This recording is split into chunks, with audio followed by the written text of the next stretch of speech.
Oh, yeah, that's right.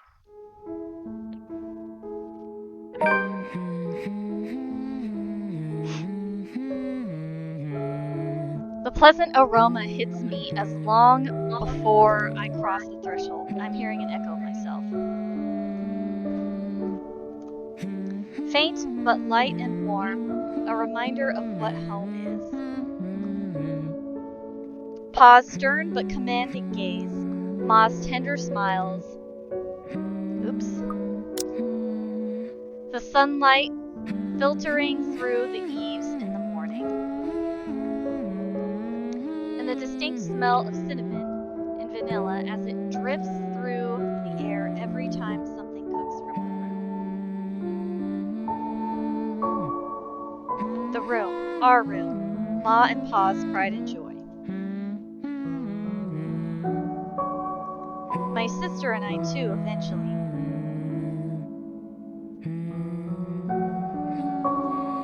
But we ain't allowed there. Not yet. Not until we're taller or older. Not until we've learned how to take care of ourselves and not burn our hands or reach the cupboards without having to be lifted. But a little peek wouldn't hurt, yeah? The floorboards are cold under my feet. More than it usually is. The walls more forbidding than what I'm used to. Farther and farther the room goes. Ma singing ceases, and Pa. No, please wait. I'll be good. I'll sleep on time. Don't go. I can't hear Pa. Not above the raucous clanging and deafening roar of gunshots, nor the screams replacing the comforting sauce melodies.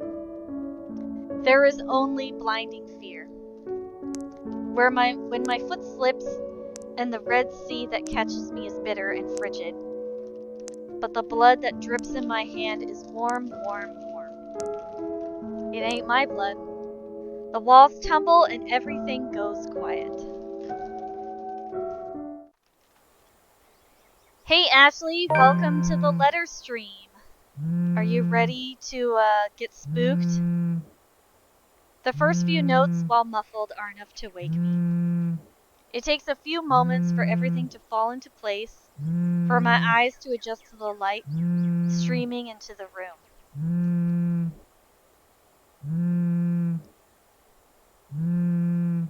Despite the pleasant chill the AC brings, my shirt is clinging tightly to me and my blanket a tangled mess around my throat. It's one of those nights again when sleep passes like a blink and is plagued with vague, fuzzy thoughts.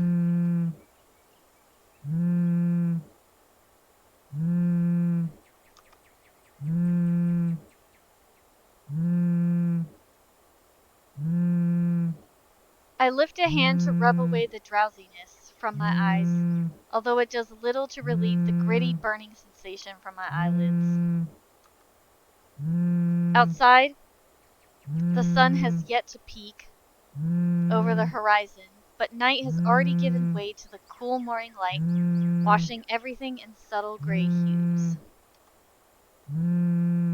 At this hour, the entire city remains unstirring.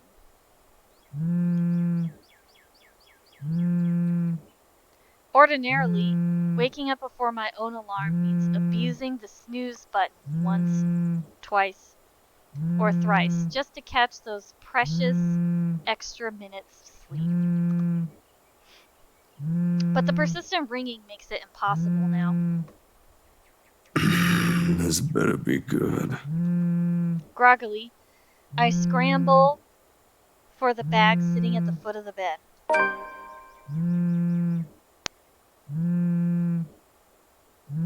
The ringing still hasn't stopped, even as I fish out the phone and Ash's name flashes brightly on the screen when I turn it on.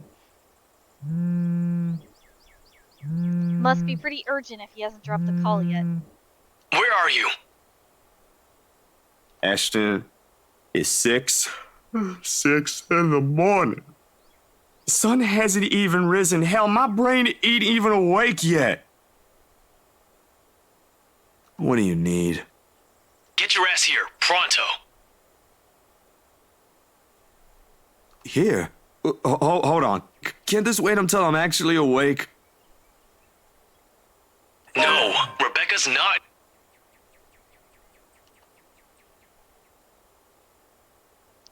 His voice hitches, and I fail to catch the last of what he's saying over the sudden racket on the other side of the line. When the noise dies down, however, he does not continue. This abrupt change in tone and the unexpected hesitance to speak puts me on the edge, and a different kind of anxiety clings to me. Oh, I think it's already going to be different because remember last time we played this? In the beginning of Zachary's chapter, Isabella shows up. But she's not gonna show up because she's dead. Oh, right. Spoilers. Well, I mean, you should. I'm kidding. The audience should have already watched chapter 1, so if they didn't, Oh. It's too late for that. something's wrong. Here is where, Ash. Ermengarde Memorial Hospital. ER. Oh shit! Becca's already there. I need to be off somewhere. Just get there, please. He drops the call before I can ask more. Maybe it's just me, or my sleep-addled brain. But in that short moment, he sounds almost as if he's pleading. The thought alone does not ease the lump of dread gripping my insides, already heavy with fear. But despite the questions currently swimming inside my head, I waste no time in getting dressed, and the rest of the day's plans, scheduled meetings, effectively forgotten. Whatever lies ahead, I hope this ain't one of those times when my intuition is right. Oh, damn, you guys! This is already so different. Sorry, my battery in one of my devices is yelling at me, so hang on, give me a second to plug it in. Damn, I don't think I ever saw the hospital in the first run. No. I don't think it was one in the first. I was gonna say, I don't think we've ever been to the hospital yet. I mean, I have, but that's unrelated. The scent of hospitals never did grow on me. Too fresh, too medical, too sterile. And if I'm going down the more morbid train of thought, I'd say the air smells a little like blood and death if one pays closer attention. It's not entirely terrible in itself, just that the scent alone is enough to bring about old memories, mostly unpleasant. I'm not saying the recent birth of my niece is one, of course. That hasn't been a good milestone for both me and my sister's family. It's simply unfortunate that the disinfectant has to be everywhere for something anyone wants to commit to memory. Did Isabella ever feel this way when she visits her father? The same odor assaults my senses as I make my way through the corridors in search of the emergency room. Recently renovated, according to one of the guards, I asked for directions. Considering how long the place has been around, I'm not surprised they already made plans to modernize.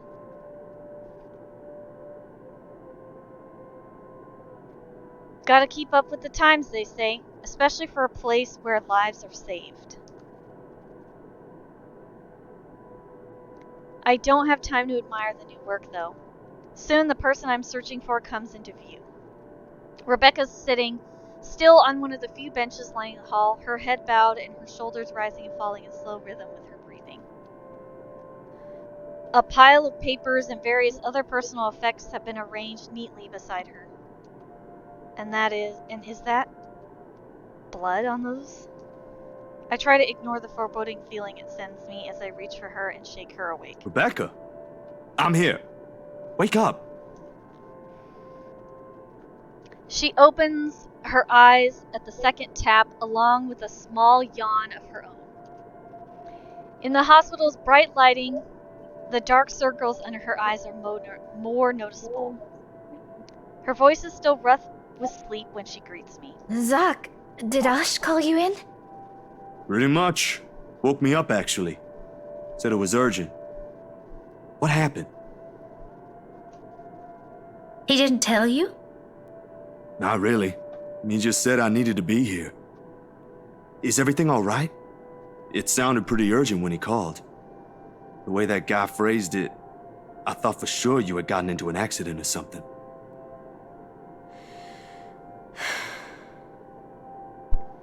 Rebecca shifts in her chair, smooths a hand over her face, and lets out a sigh, weighted with enough fatigue as she does so. I'm sorry, Zachary.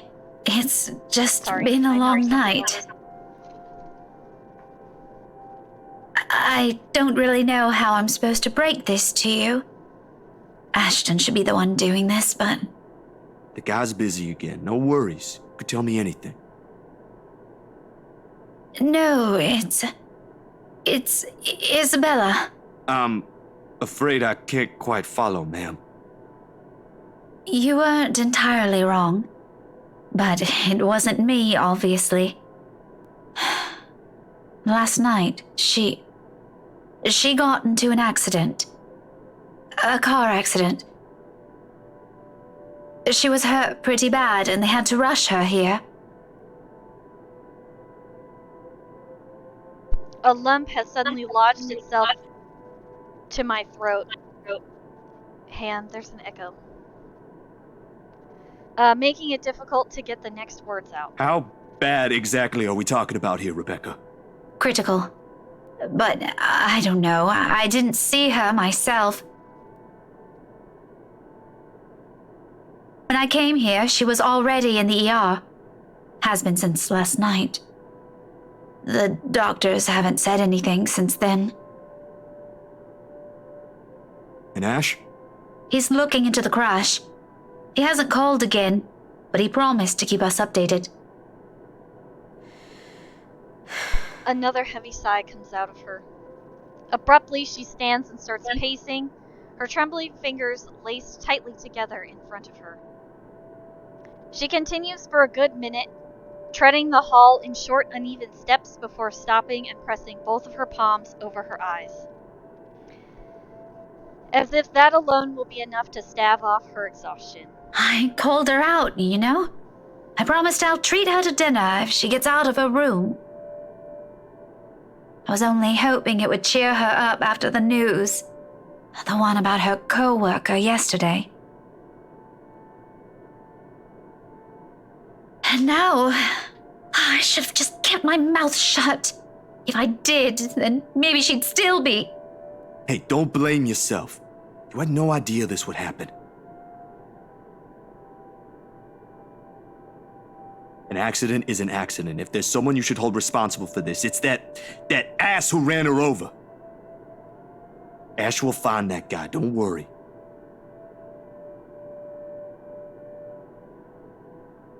I wish it were that easy.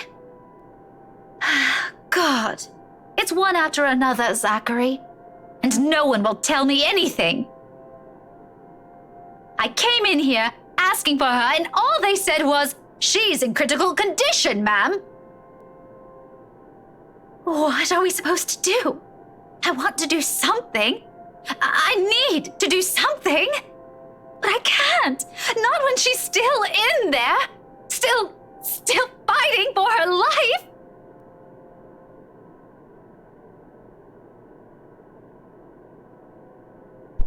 Wish I could give her the answer she wants to hear right now. But that has always been the hardest part in circumstances like this.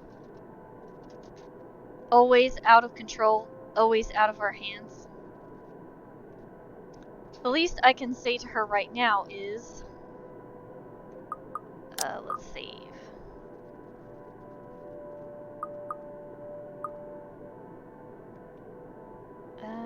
Let's go with this one.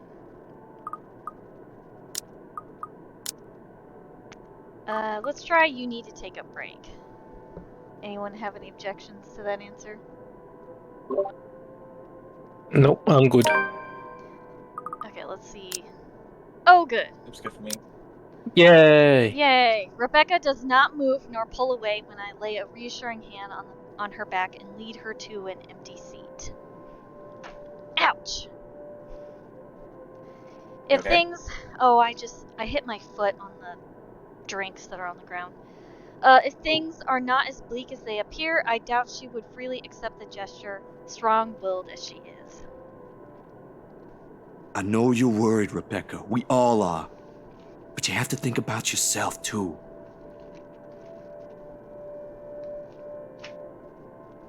I'll be straight with you. You look like you're a few steps away from falling over. How do you think Bella will react if she sees you like this right now? Hi, Miami.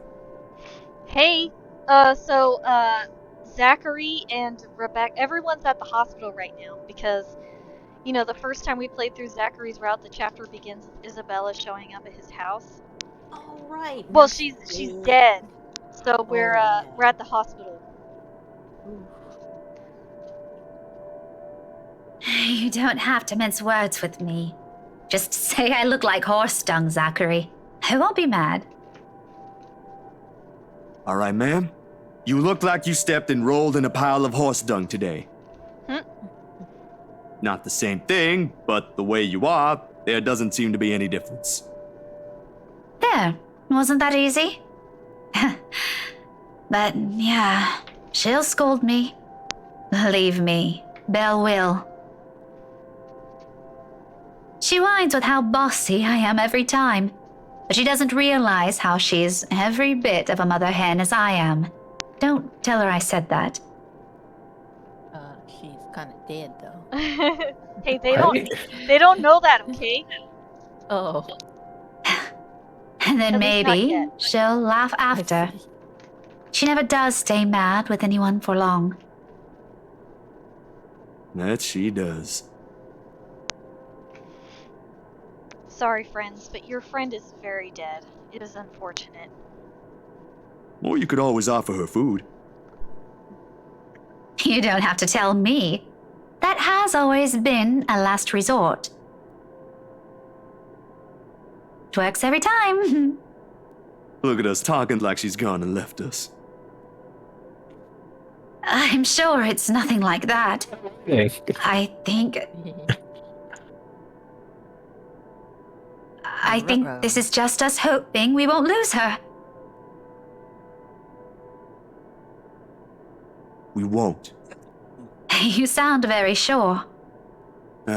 Well, times like this, the only thing left to do is to hope. Maybe pray for the best. But I don't want to believe those guys inside aren't doing the best they can to save her. They have to be if they've been at it for hours. And Isabella's... you know how she is. She's stubborn. I think that's a good thing.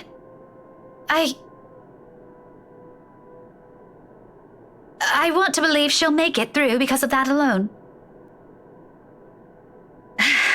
I'm a mess, aren't I? One unfortunate incident, and I'm all ready to give up hope. Can't even keep myself together when nothing final has been said yet. We all are.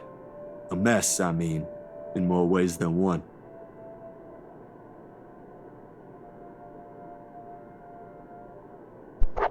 We let the silence fall, and words hang between us, because the truth in those feels more tangible than what little hope we're both clinging to. Somewhere, far off the hall, I can almost hear the faint beeping of the machines. Which one is Isabella's, I wonder? How is she doing? How long are we supposed to wait? Will she pull through? But it's always the waiting, ain't it? More than fretting, it is always the long, excruciating hours that follows, blurring everything in between and slowing it down. By the point we both drank through our third cup of coffee, we've already lost track of the seconds, the minutes we've spent sitting here. There's no idle chatter between us, only companionship and what little support we could give each other.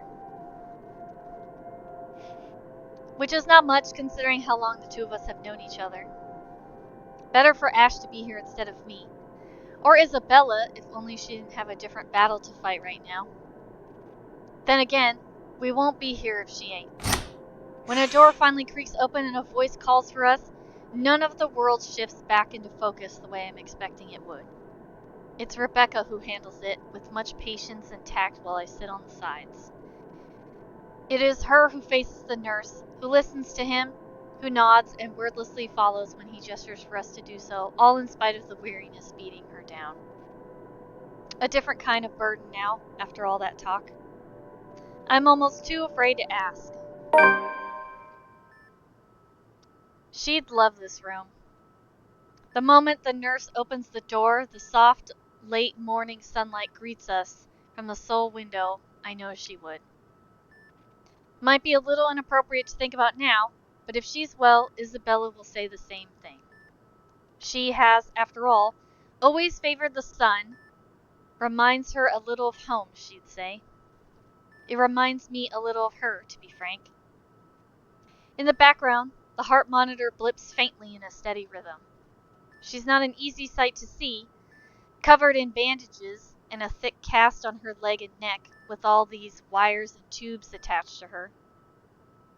She looks nothing but frail like this. And still, too still.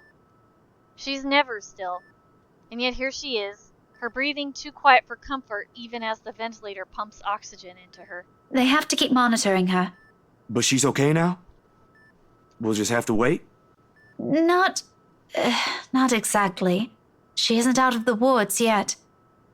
But alive, right? I mean, she's here. Even with all this stuff attached to her, she's gonna be fine, yeah? She let out a breath, probably the 13th one since I joined her, and flops unceremoniously on a nearby chair. Carefully, she reaches up and gives Isabella's bandaged hand a light squeeze. I'm not sure if that's meant to be an encouragement for the patient or her. But for all her hesitance, I'm glad it's Rebecca who has to break whatever this news is. If this is Ashton, he'd drop that without any sort of preamble. For a detective looking to get answers, it works. For people waiting on the edge, it doesn't always. I don't know. I honestly don't know anymore. The doctors, they had to put her in an induced coma. They had to after the seizures. It wasn't looking good. Something about the trauma and the head injury from the accident did that. I know I should have listened better. I'm sorry, Zachary. Half of it didn't even sink in. All I understood was she's on life support now, but they aren't expecting her to make it. Her chances aren't good from the start. They can't just say that. They don't know her. I'll talk to them. They'll see reason if I just... I did, all right? Already did. I told them to get their asses together. Even made them promise to try. But you mentioned they still have to monitor her. That means they haven't given up on her, right? They haven't. I insisted. But with how things are, they said she might never wake up. And if she ever does, she might not be the same anymore. I don't know. I'm not a doctor. I was angry when I told them that, and it just came out of my mouth. Maybe they're right. Maybe I should have just let them... You did the right thing, Rebecca. You don't know that. What if she doesn't want this? Do you see all of these? Wires and tubes and bandages everywhere. She's barely herself, clinging to dear life as it is.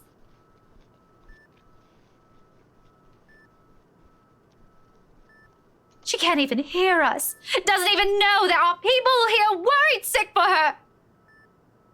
The point is she's still here. Don't beat yourself up over what ifs.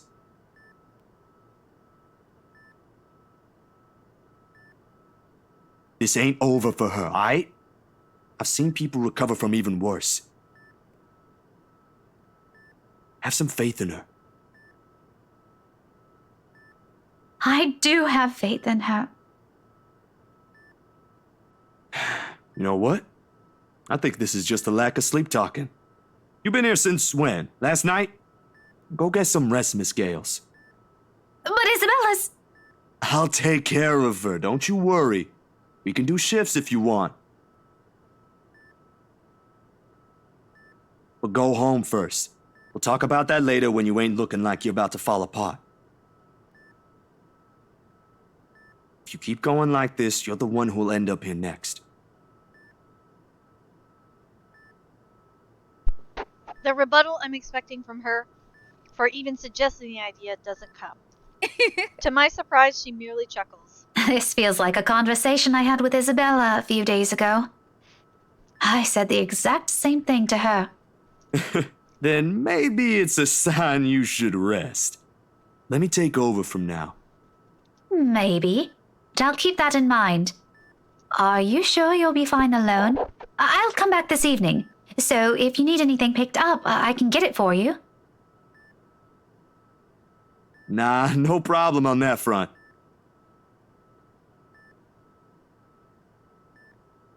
Besides, if I do need something, my apartment's just a few blocks away.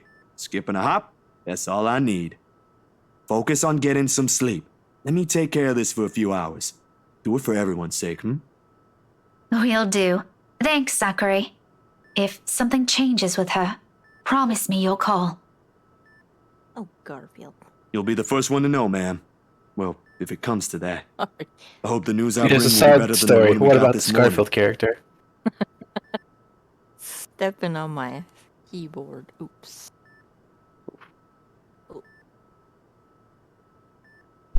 Well, yeah, because they're not paying attention to him. Crazy thing having to wake up to this. I hope so too. I'll see you later. Headbutting me. Oh, Rebecca He was gone for too long. Rebecca manages a weak smile before turning and heading out of the room. When the door clicks shut behind her, it does so with little finality. Like saying this won't be the last, that our stay here won't be as brief as we're all hoping. Beside me, the beeping from the machines remains unceasing. The distinct, familiar scent pervading the room persists as it wraps itself into the room's only occupants. Altogether, a different memory burns itself in my mind.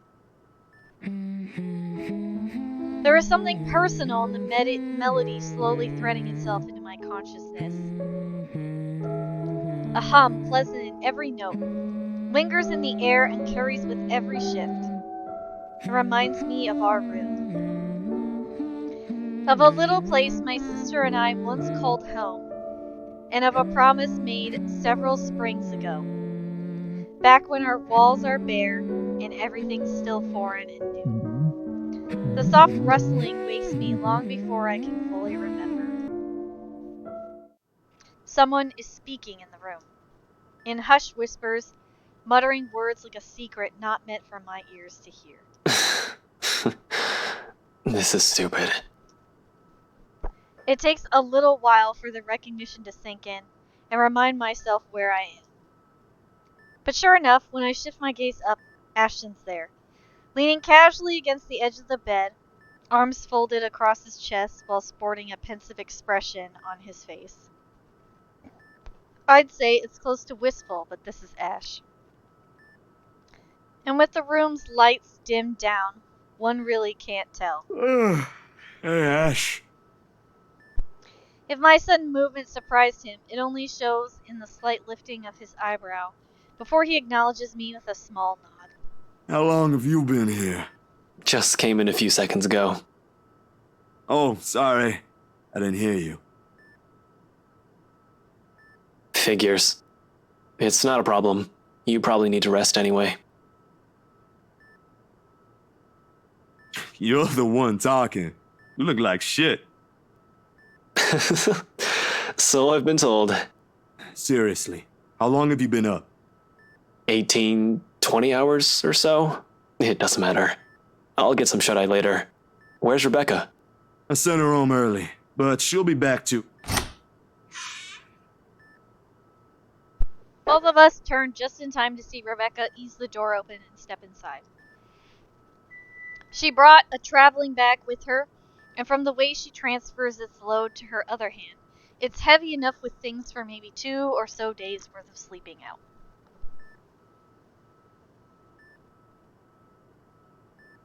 I don't know what to say, that quite frankly. Or if I'm even supposed to question her about it. Ashton, no doubt, has a remark or two about it, but before any of us could comment, she raises a hand to stop us. It's not mine. 3 words, and they are all telling enough. Just like that, an awkward silence descends in the room. All of a sudden, just the mention of her has become some sort of taboo between us. Funny when she's just laying a few inches away from us. God knows if she's even aware of us. Even in this quiet, I can hear her laughing. We're making a big deal out of this, she'll say. It isn't anyone's fault, but it's obvious that one way or another, each of us hold our own selves responsible for what happened, however irrational that sounds. Plenty of what-ifs, should-haves, and could-haves going around. It's almost stifling. Always prepared, ain't you? I just packed what she'll be needing for a few days. I figured it'll be easier for me to bring her things since I live next door. Go take a break now, Zachary. I'll stay with her until tomorrow when her aunt gets here. She's flying over from the other side of the country. Heard she had to file a leave to get here as soon as possible. Oh, what a mess all of this is. Don't you have class tomorrow? You sure about that? I can always call for a leave, too. I've got plenty, since I rarely ever use those. Someone has to stay here after... No, I'll take it from here. It's not that his offer is in any way unexpected. It is not even the way he delivers it. Ash may seem distant to other people, rude to some, downright embarrassing to a few, but to those he keeps close, I'm positive he'll never hesitate to show some willingness to help. He cares. He really does. Simply in his own unorthodox way. I'm sure Rebecca's aware of this too, more than anyone. But the tight expression on her face, her strained grip on the bag, and the stiff line on her shoulders suggest a different kind of understanding. Even in the sharp, biting tone her voice takes, despite the meaning in her words. You don't have to do that. Zachary and I can handle this for a few days. Both of you already had your turn with this. It wouldn't hurt to have another person helping out. This isn't some sort of a competition, Ash. We're doing this because someone has to be here for her. I'm not making this one. I just volunteered, didn't I? Don't you have an investigation to finish? And Zach has freelance gigs in line for the next few days. You have students to teach. Don't push it, Becca. All 3 of us have things to take care of on our own, but between us, it should be easier to find some time to... Fine. Good.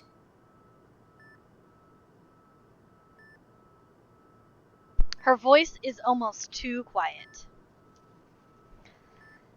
Like the calm on the eve of a brewing storm. Do what you want. She doesn't even give him a chance to get in another word. In 3 steps, she closes the distance between them and hands him the bag, with a little more force than necessary, in my opinion. Then, with nothing more than a sharp glare at him, she marches out the door. Maybe it's just me, but in the brief instance our eyes meet, hiding behind that flash of anger is hurt. Did something happen when I wasn't looking? It certainly doesn't seem that way from the way Ash is acting. You go ahead, Zach. I'll take over for now. You sure this is fine? Yeah, sure. It's not like this is a hard task. I'll probably get more sleep here than if I stay at the precinct or in my car. I'll call when something changes with Isabella, if that's what you're concerned about. You ain't worried? About what? I'd say Rebecca, but he doesn't seem to have noticed earlier's exchange. Regardless, I'm not the kind of person who finds joy in prying, and it's certainly none of my business. On top of that, we have Isabella here, bedridden. Rebecca's right. It's one problem after another, and to be truthful, I kind of want to ask for a little breathing room. But that ain't how it always goes, ain't it? This, everything, the accident. I don't know. You tell me. You were there, weren't you? That gives him pause, his hand stopping short of placing the bag on the table. Judging by the conflicted look on his face, he doesn't know how to respond to that. Yet. About this, I'll figure it out. Don't worry. I'll find out myself who did this and make sure that bastard gets his just desserts.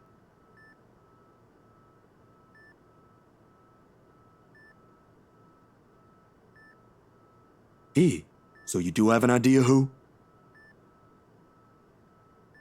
Vaguely, but nothing conclusive yet.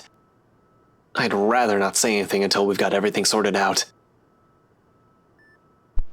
Hey Luke, the first batch of cookies is available if you want some. Okay, thank you. It's a huge mess. This and that other case. It might even be related for all we know. Thinking about it gives me a headache.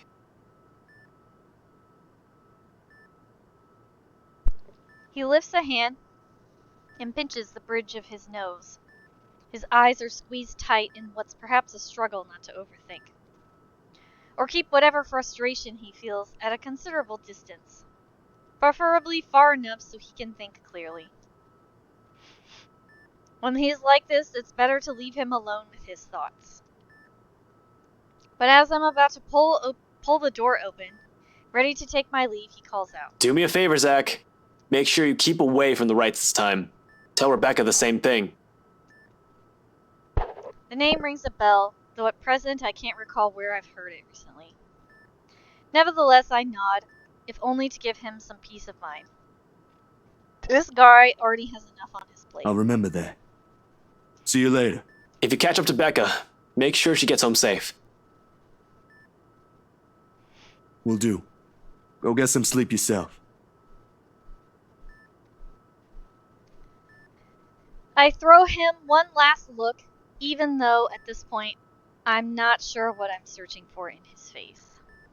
Reassurance? Some sort of encouragement or proof that everything will be alright? I won't dare ask anymore.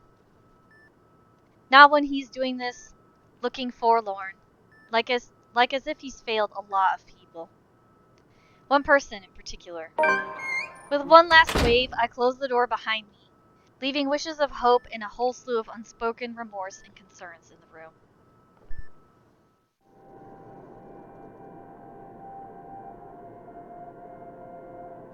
My apartment is more than a welcome sight after everything. Although it's small and begs for a little cleaning and repair, it is, at the end of the day, the closest I have to respite. Sure, my sister would have a thing or two to say about the mess every time she visits, but it's still home to me. A mild draft sweeps into the room as I close the bedroom door behind me, slightly disturbing the papers on the nearby fridge. Most of them schedules, lists, and tasks for the next few days. Something to keep me busy while I sort things out. Sort myself out. And now with what happened to Isabella, something to temporarily take my mind off things. A lone note flutters to my feet, the letters on the surface glaring at me with mute intensity. Ermengarde Mansion, H-Right, 11 a.m. After Ashen's warnings, they all hold a different meaning now. The next 2 days rush by in a blur, altogether leaving a collective mess of work suddenly piling up and new unexpected acquaintances. Or friends? Depends on how you look at it, really. Either way, I'm stuck developing these photos at 3 in the morning to reach a deadline set by an overeager art director. Don't get me wrong, Julius is good, has vision, and knows what he wants. But damn, he can be too enthusiastic sometimes. Doesn't matter when you couldn't sleep anyway. There is nothing new in it, of course. After years of working as a freelance photographer, it's simply something I have grown used to.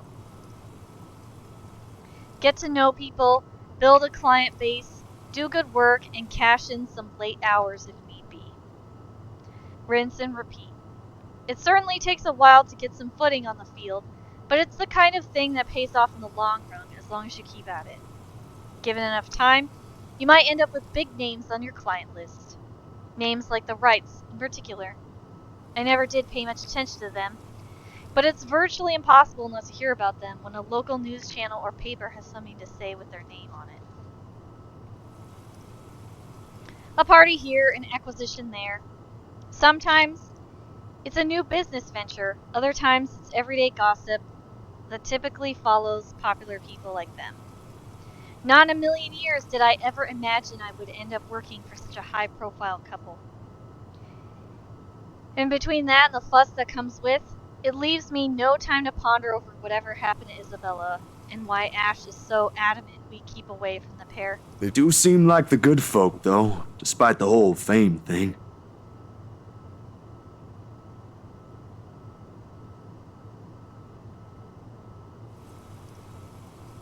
Sure, there was a rumor running around years ago about him being involved in some business scandal. But just like every gossip blown out of proportion by the media, nothing came of it, and eventually it simply died down. Much is definitely left to be said for the husband, but I doubt a woman like Miss Wright would pick him if he doesn't have any good points at all. Miss Wright. Hannah herself, though. She ain't particularly bad the way the press makes her out to be. The tabloids had it all wrong, that's for sure. For someone born with a silver spoon in her mouth, she ain't exactly what I was expecting. Among other things, the newfound friendship is what I least expected from her, but here we are. Although with life as as public as the Wrights, no wonder it's the woman who often gets the crappy end of the stick. I can't help but feel sorry for her. She's a real nice person when given the chance. Heck, she might have ended up with friends with Rebecca and Isabella too if they weren't living worlds apart. Probably. The beep quickly pulls me back before my thoughts travel any further. In one practiced motion, I carefully place the wet print I'm holding on a drying rack and amble over my makeshift darkroom to get the last photos from the water bath. Inside the converted broom closet, the film processor lets out another soft clack before going on standby mode. At its mouth, a lone photograph sits on the tray, barely visible with the lack of light. It's the last one tonight for the set Miss Wright requested. I don't usually make this a habit, giving away stuff that is. It's bad for business, no matter how well-intentioned or generous you are. This exception, however. She did treat me well and was pleasant company throughout the shoot. Even if she didn't ask, I probably would have given her a few prints just for the hell of it. Miss Wright ain't such a bad subject matter to begin with. And maybe this is just me, but for someone who has everything at the palm of her hands, all the money in the world, a loving husband, and a plenty big mansion to call home, she's lonely. She doesn't appear like it, or she doesn't just appear like it. It shows in the tone of her voice, how she moves, and most certainly in her smiles. Always hidden behind the glamour for the world to never see. Sometimes for people like her, small things like these helps. A little reminder that the world can be kind too. Water drips from the paper as I blindly pick it up and gently lay it on another tray holding a decent amount of photo flow. I don't know what photo flow is, but I'm assuming it's the liquid that you put the pictures in. A few seconds on the solution is all it needs before it's ready to be drying. No good rushing this last one, even if my body's already screaming for some decent snooze. My hand fumbles for the light switch, moving towards it with familiarity while I fish for a squeegee among the mess of tools on the drawer with the other. The bulb flickers twice before its glow settles and casts a soft light in the tiny space. When I glance back down, squeegee in hand, ready to finish the process, and finally call it a night, What on earth? her head is gone. Blurred and distorted beyond recognition, rather.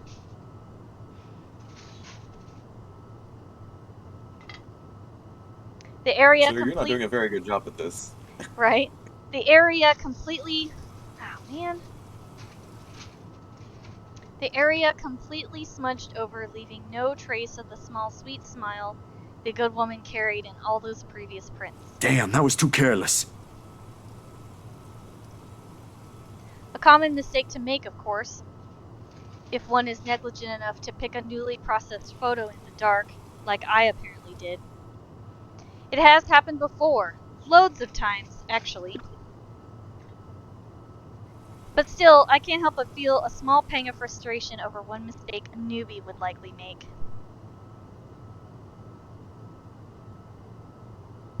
With a sigh, I reach up for the light switch again, intending to develop a new one from scratch. It could pass off for one of those supernatural pictures they show on TV, though. Well, what a coincidence! A memory clicks. One cursory thought in the sea of many, in a short yet distinct second from the day before. A glimpse is all I got, but it's enough to burn the image in my mind. There was a shadow. Ugh, you can see her brain! It's a beautiful brain. A woman. In her 20s, or early 30s, maybe? Does it really matter how old she is? I mean, not in that context, no. Yeah, see? But with how far gone her flesh alone has become, it's not possible to tell at first glance, you think? I think she's in 20s or 30s. I think her brain is exposed. That's what I think. We should give her a doctor or something. I'm sorry, she just wants a hug. Like, it's fine, guys. Don't worry about it. Clearly, yeah. It's like me and my bestie hanging out at her new place. I'm so excited for her. LOL. Best wishes. Hashtag the rights. By the way, I'm gonna choke you out. That too, yeah. The skin itself has already taken a sickly pale color, rotten in most parts, blood dripping from every open gash and lesion on her body. Bony hands grip Miss Wright's neck like a noose, staining the skin underneath with a vibrant shade of scarlet. Nothing but malice fills the gleam in her eyes. Zachary? Not for me, but for Miss Wright. Zach, is something the matter? Yeah, you're being choked out by a ghost. Oh, no, there's nothing wrong. I just remembered something I saw. It's like that one movie, Ghost. Is that the Patrick Swayze movie? Because I haven't seen that one. Yeah. All I know about it is they're making play together. It's supposed to be sensual. And I'm just like, I'm sorry. If I'm making play together, and all of a sudden there's a ghost just behind me, like being all sexy, I would freak the hell out. I think it's like they were sculpting clay. They weren't really making it, but... Yeah, but that was like, oh man, that movie at the end of it, like, me and my sister would just like bawl at the end. We just bawling. Really? Spoilers! Yeah! No! Well, it goes into Spoilers! the light and says bye. It's like, No! No! Yeah, that was more memorable. I feel like the music, the Unchained Melody, was the more memorable part of it for me. Man. Way to ruin the movie for me, jeez. Oh, I know, but Let's get back to the pictures. You sound so heartbroken about it. I know I am. My feelings are hurt, Maumi. oh no. Can you move a bit more to the left, yeah? Out of the choking grip. The memory alone is enough to make me retch. I brushed it off then. A trick of the eye, I told myself, or a product of the heat. The weather has unexpectedly warm recently, So it shouldn't be too surprising for such things to happen. And well, blaming this on the usual fatigue, an overworked brain, the weather, or an amateur error on my part is far more convenient. It makes a whole lot of sense than what the small voice inside my head whispers. The same tiny voice that only makes itself known when something afoul. The same one that lent a curious ear to Isabella's worries about the mansion.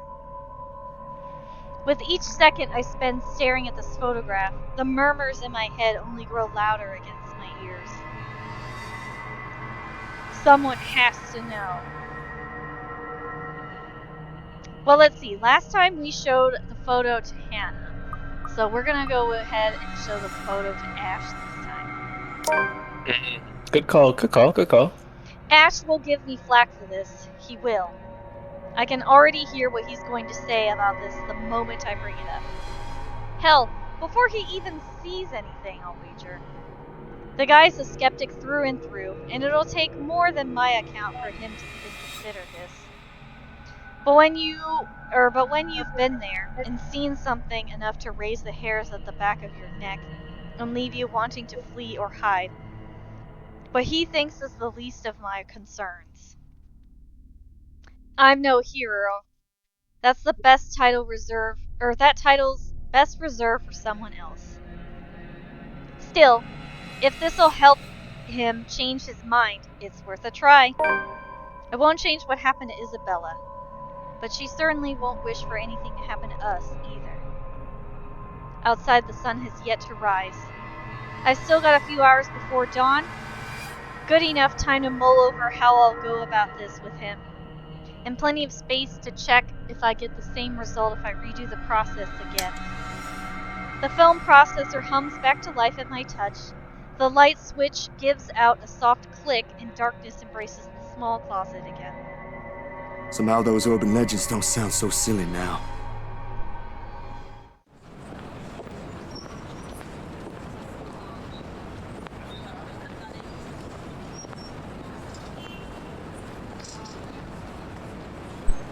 Sorry, I thought he would talk for longer, so I took a bite of my cookie.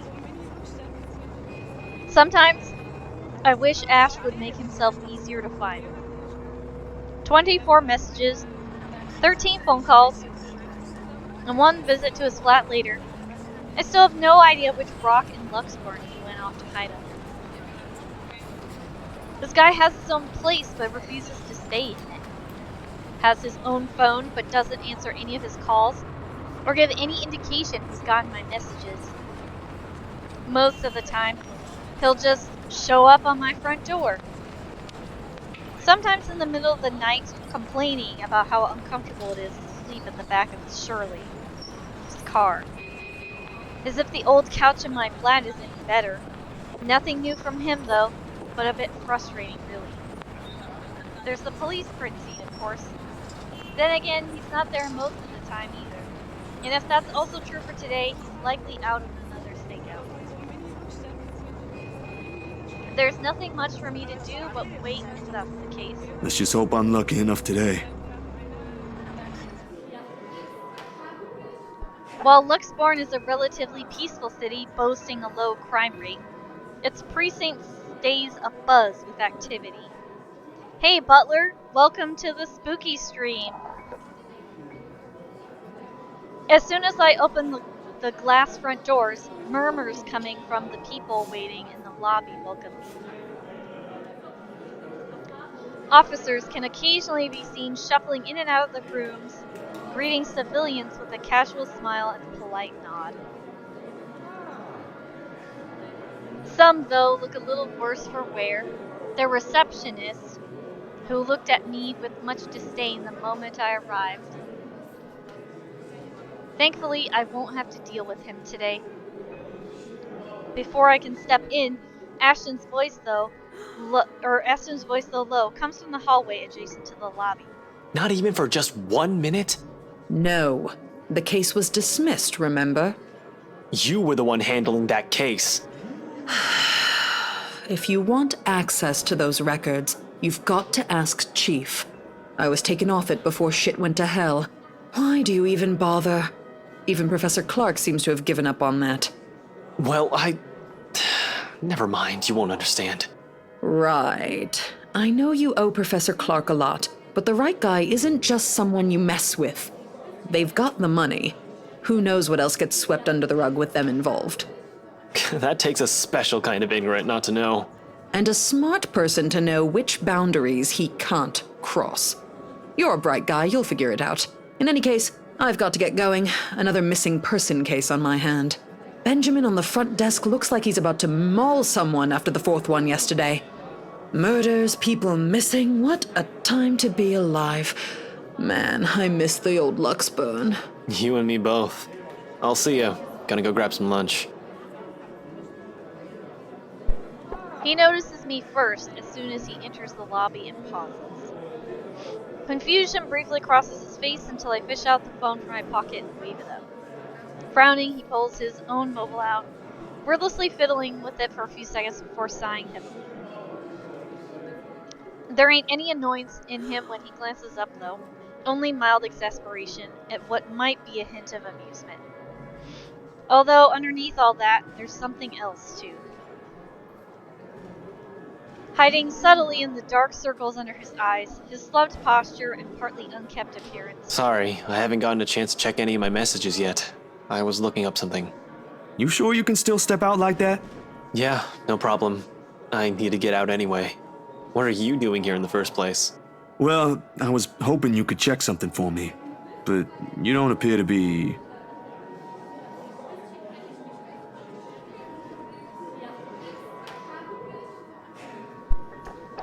He stops me with a tap on my shoulder, walks past me straight to the door, and gestures with his head towards their very irked receptionist when I raise an eyebrow in question. Over lunch. I haven't eaten anything since last night, and Benjamin there doesn't really like loiterers around here.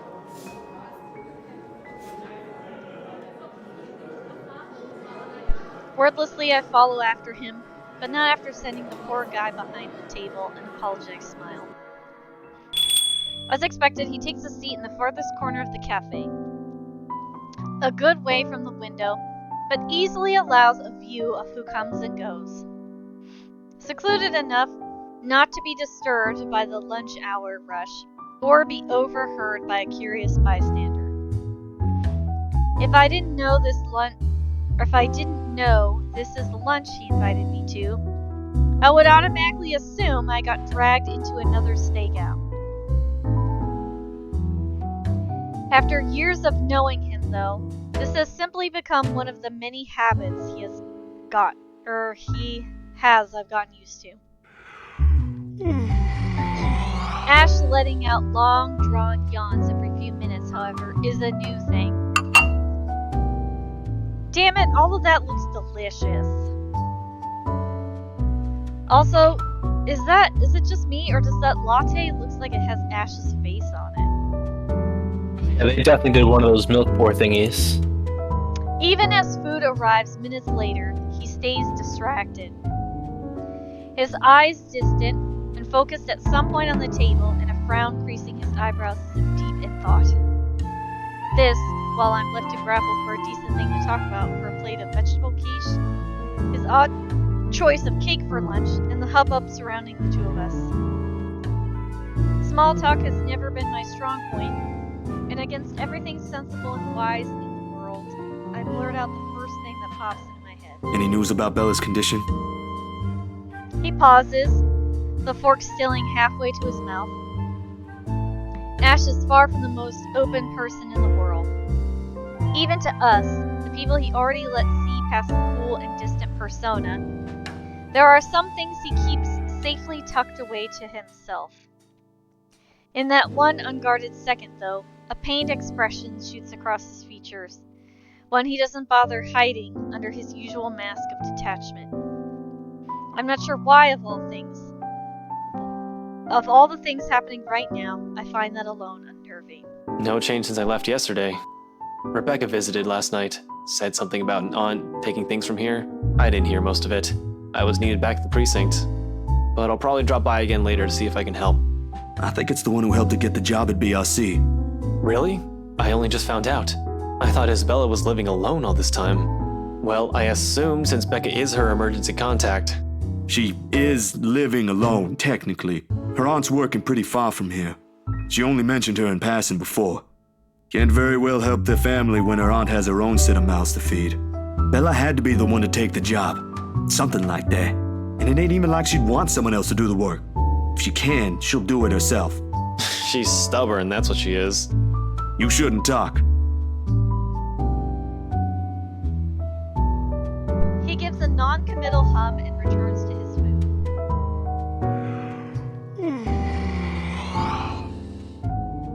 He hasn't even taken a bite when he lets out another yawn.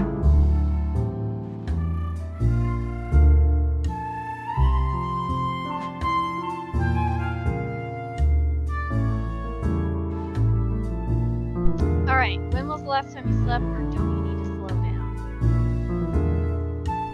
I feel like asking about sleep isn't a good option. What do you guys think? Which yeah. one? I mean, you have already harped on him once, like at the hospital for not sleeping. Yeah. Alright, we'll save. So, don't you need to slow down? Is that what we're going with? That sounds good to me. Yeah. You look like you're about to pass out. Oh, good. You were right, Luke. Haha, Luke, right? Thanks.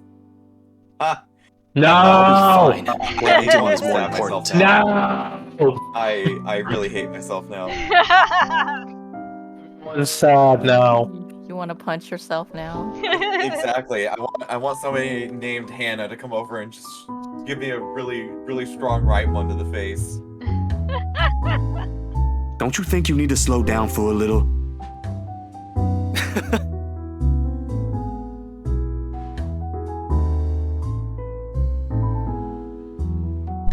I'm not gonna lie, that smile he has on his face is weird. He laughs, the mirth more from the incredulity of my suggestion than any amusement he finds in a friend worrying for his well-being. You aren't seriously asking me that. Maybe I am. Think of it this way.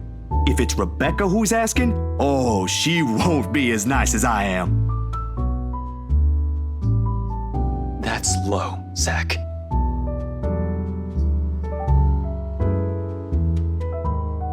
No, this is low. Sorry. You're funny. Sure it is. Thanks. I'd hate to bring Rebecca into this. But if I can't reason with him, she sure as hell can. That alone seems to knock some sense into him, though.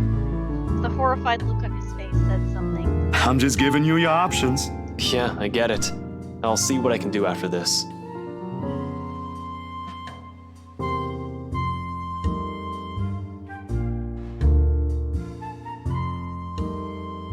Are things really that bad? You're looking at me right now. What do you think? Cut back on the sarcasm, Ash.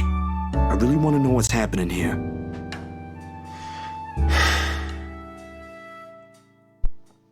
Ash drags both of his hands down his face and lets out a huff, weighted with every frustration he's carrying in him. For an instant, he opens his mouth to say something, probably to argue, but hastily decides against it. Traffic cams were useless, and those were supposed to be high def to begin with. Damn, huge waste of taxpayers' money when we can't even use it when we need it. The people at Tech have been at it since we got hold of the footage, and all they managed to salvage was a scant few seconds before she crossed the road.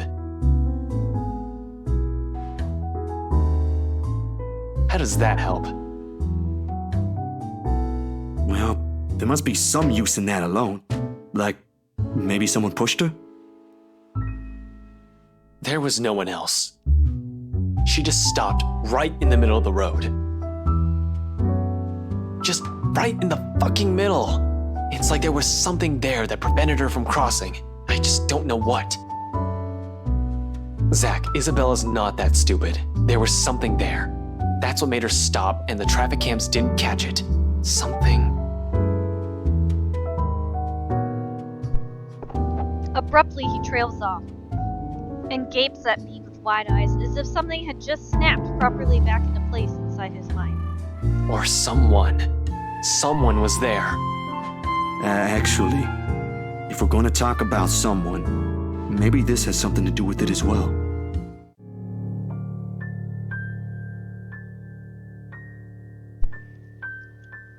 You know, the shadow kind of makes it look like there's a person, like, up at the top of the stairs.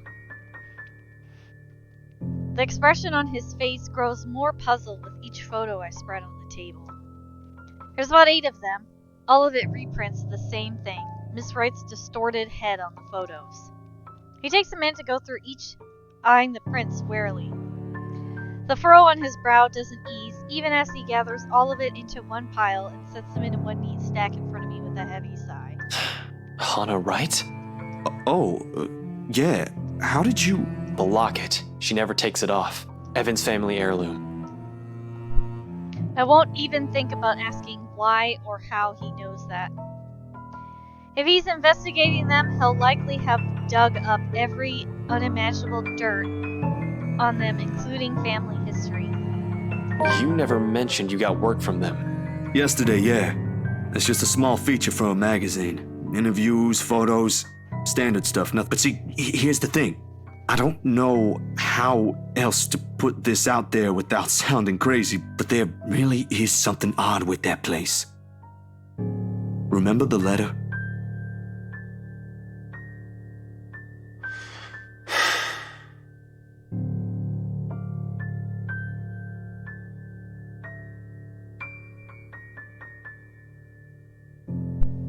He drags in a breath, reaches up his nose and pinches it. Like the action alone will help him grant all the patience in the world to continue this conversation. Please tell me this isn't about that again. No, Ash, you've got to listen this time. I am listening, and I can't believe that just came out of your mouth. These are some blurred out photos, and that letter is just a stupid prank. I expected this from Isabella, not you. You're the photographer here. I don't see any need to get worked up over this. I know what you mean, but will you hear me out first? Ash leans back on his seat and doesn't say anything further. He gestures for me to continue with a wave of his hand, impatience clearly on his face. Any other person telling him this, and he'll walk out without batting an eye.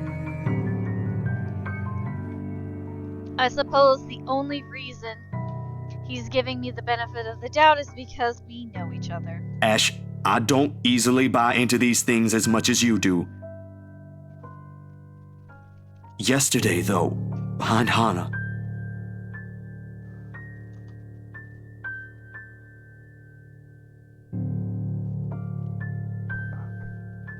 He blinks at that, his eyebrows lifting momentarily before setting into a deep frown. Hannah? Since when were you on a first-name basis with the right missus? Why does that even matter? I thought you said this was just a gig.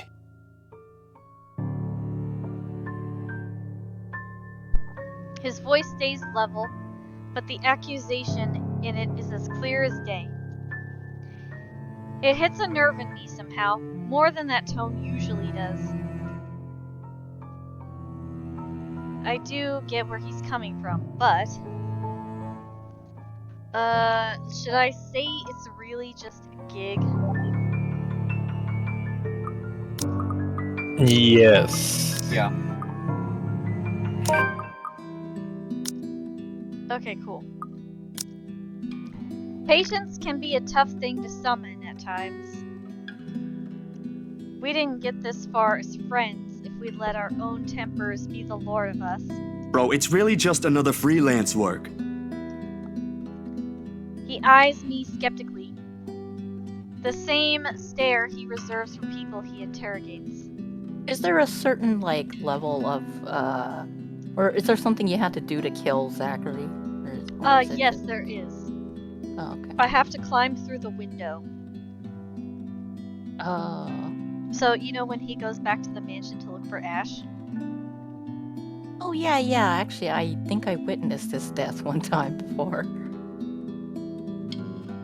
Yeah, so, when he goes back to the mansion to look for Ash and he hears, like, weird singing, this time I have to climb into the window. Break into that house. Yeah. I've been on the receiving end of it before, early in our friendship. Years later, he's already got the unimpressed police look down pat. Oh, nothing else? There's nothing going on with me and Miss Hana. She was just being friendly. Insisted I call her by her first name. That's all. I wasn't implying any of that. You're not that sort of guy. I know, but let's just get that out of the way. The just-in-case elephant in the room scenario, aight? She's a married woman, Jesus! Not with the image she presents in public. No, but trust me, she ain't any of the things the tabloid writes about her. Like I read any of those.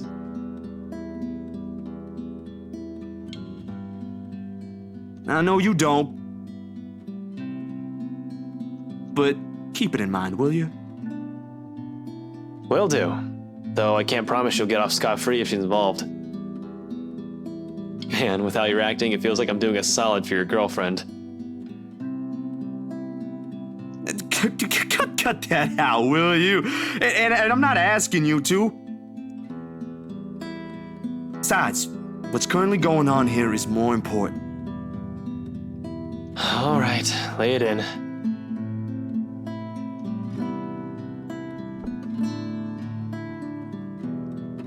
Recounting everything takes the better half of our lunch, but he manages to listen through the entire thing without a snide comment. A feat in itself, actually. At the end of it, Ash merely nods, takes out his phone, and excuses himself. Off to a far corner in the cafe for some privacy, if you can even afford to have such a place as public as this. It returns a little while and hands me a small card. I can't stop you if you're willing to believe in this crap. Give this guy a call. You're better off talking to him than me. He's at the public library now if you want to catch him there. He used to be my professor back in the university. Oh, no, I don't think that's... Go on, I already gave him a heads up. You know I can't help you out, man. Yeah, Ash. Way to be a supernatural skeptic. He gives my arm a tap and walks away, mumbling about checking back how things are at the precinct.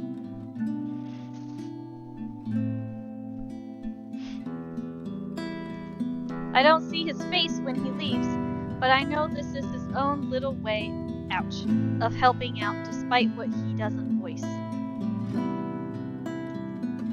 Oh snap! Hi Yuffie, welcome to the spooky stream. How's it going?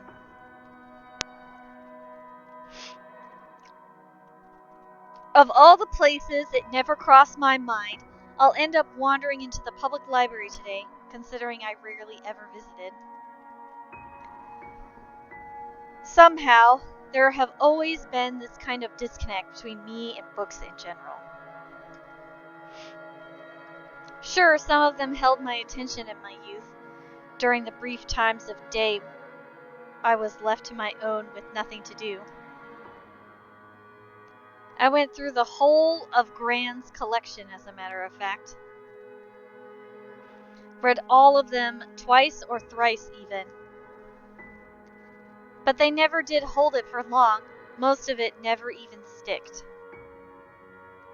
Especially after I learned it's simply easier to do things myself if I want to learn stuff. Wouldn't that be stuck? I just let it go. But yes, I think it's stuck.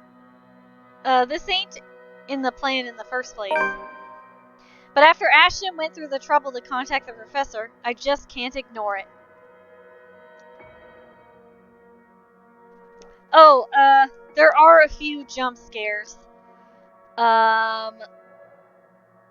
So when we get to the part where I have to use my mouse to take a picture, that's when you should look away because that's when a jump scare is happening.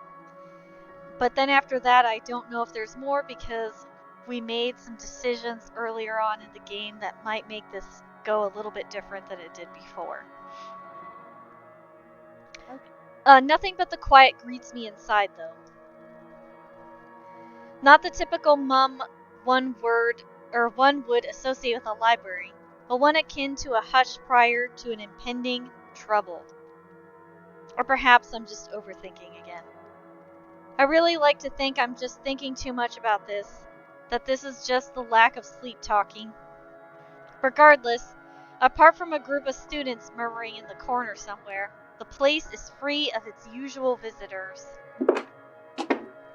All while my footsteps echo in a manner unsettling enough to raise the hairs at the back of my neck.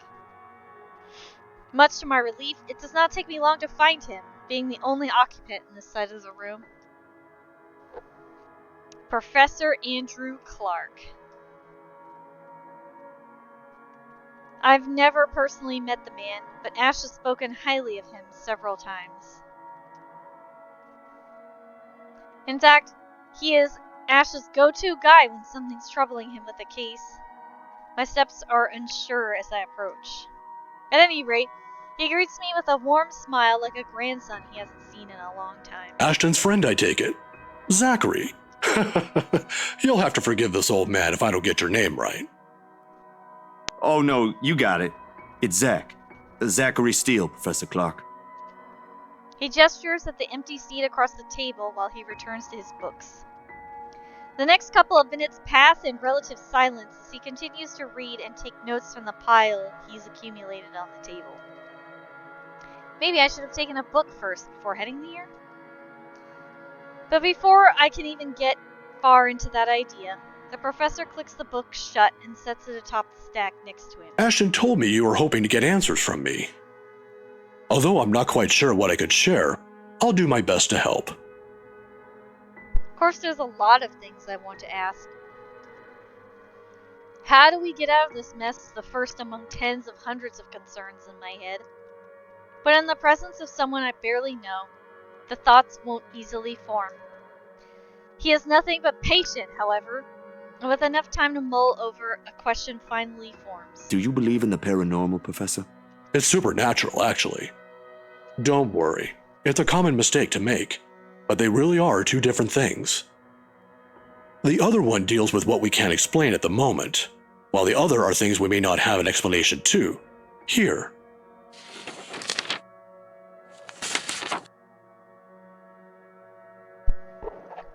He places a couple of papers in front of me, the very same one he has been writing on earlier. A study of Luxborn's supernatural culture, in a nutshell. A friend of mine wrote that a few years ago. He took interest in the city after reading about the stories. I have to agree with him here. Even stories dealing with things you don't see with the naked eye can be rife with culture, and this city thrives on it. Just ask the locals. Like ghosts, for example. Among other things. The interpretation has changed over the years, though. Various religions, for example, have their own version. It might not always be a spirit now. It could be a memory, or an imprint, an echo, so to speak. Some are born from curses, even, out of great anger, hatred, or pain.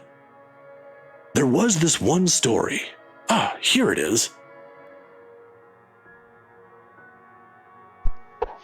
Another book is pulled out from the stack and placed open atop the papers. While he speaks with such passion that it makes me wonder if some part of him believes these to be true. It is interesting, though, even if I'm personally not a fan of such stories. And soon, hours pass without my notice. In the end, it asked for something to be sacrificed in order to destroy whatever anchors the wraith. A sad tale, that one. But the simplest grudge can bring the ugliest, even in the kindest person, with some people none the wiser. Oh, I'm sorry. I just went on. Nah, it's good. Are you familiar with the Ermengarde mansion, though? Of course. That goes without saying. Who hasn't heard of the local legend? Although, word of the mouth is, someone has already bought it. Ah, yeah. The right couple. It was a close friend who handled that sale. So I heard. Well, don't think the house being bought by anyone would stop us from talking about it. What is it about the mansion, then? I just want to ask what you think of it, sir. We're going to need more than an afternoon for that, young man. You see, it's the kind that has changed over the years, passed down from one person to the next. Sometimes, it's the Lord William who haunts the place. There are versions where it's the lady of the house. But my favorite, a personal favorite, would have to be the ones that followed after the disappearance of the kind daughter. Well, what about these then? There is a moment of hesitation on my part before I pull out Miss Wright's photos and lay them all in front of him. Unlike Ash, though, the professor inspects each print with great interest. That gives me some hope, at least. When were these taken? Just the other day. Do you think those are the same? Perhaps. Perhaps not. There were certainly instances when the film would pick up what the human eyes weren't able to see. But then, it could also have been human error. I didn't edit it in any way. You have my word on that, Professor. They all just came out like that. Then, if it is what you're thinking, I'd strongly advise against doing something reckless and further tangling with them. Accounts about them may be riveting to you, but most of it often ends in an unpleasant manner. What about those people in the house? If there is something in there, shouldn't they know? I'm sure they're already familiar with the legends, but... Some people might deserve it, however. Deserve what, sir?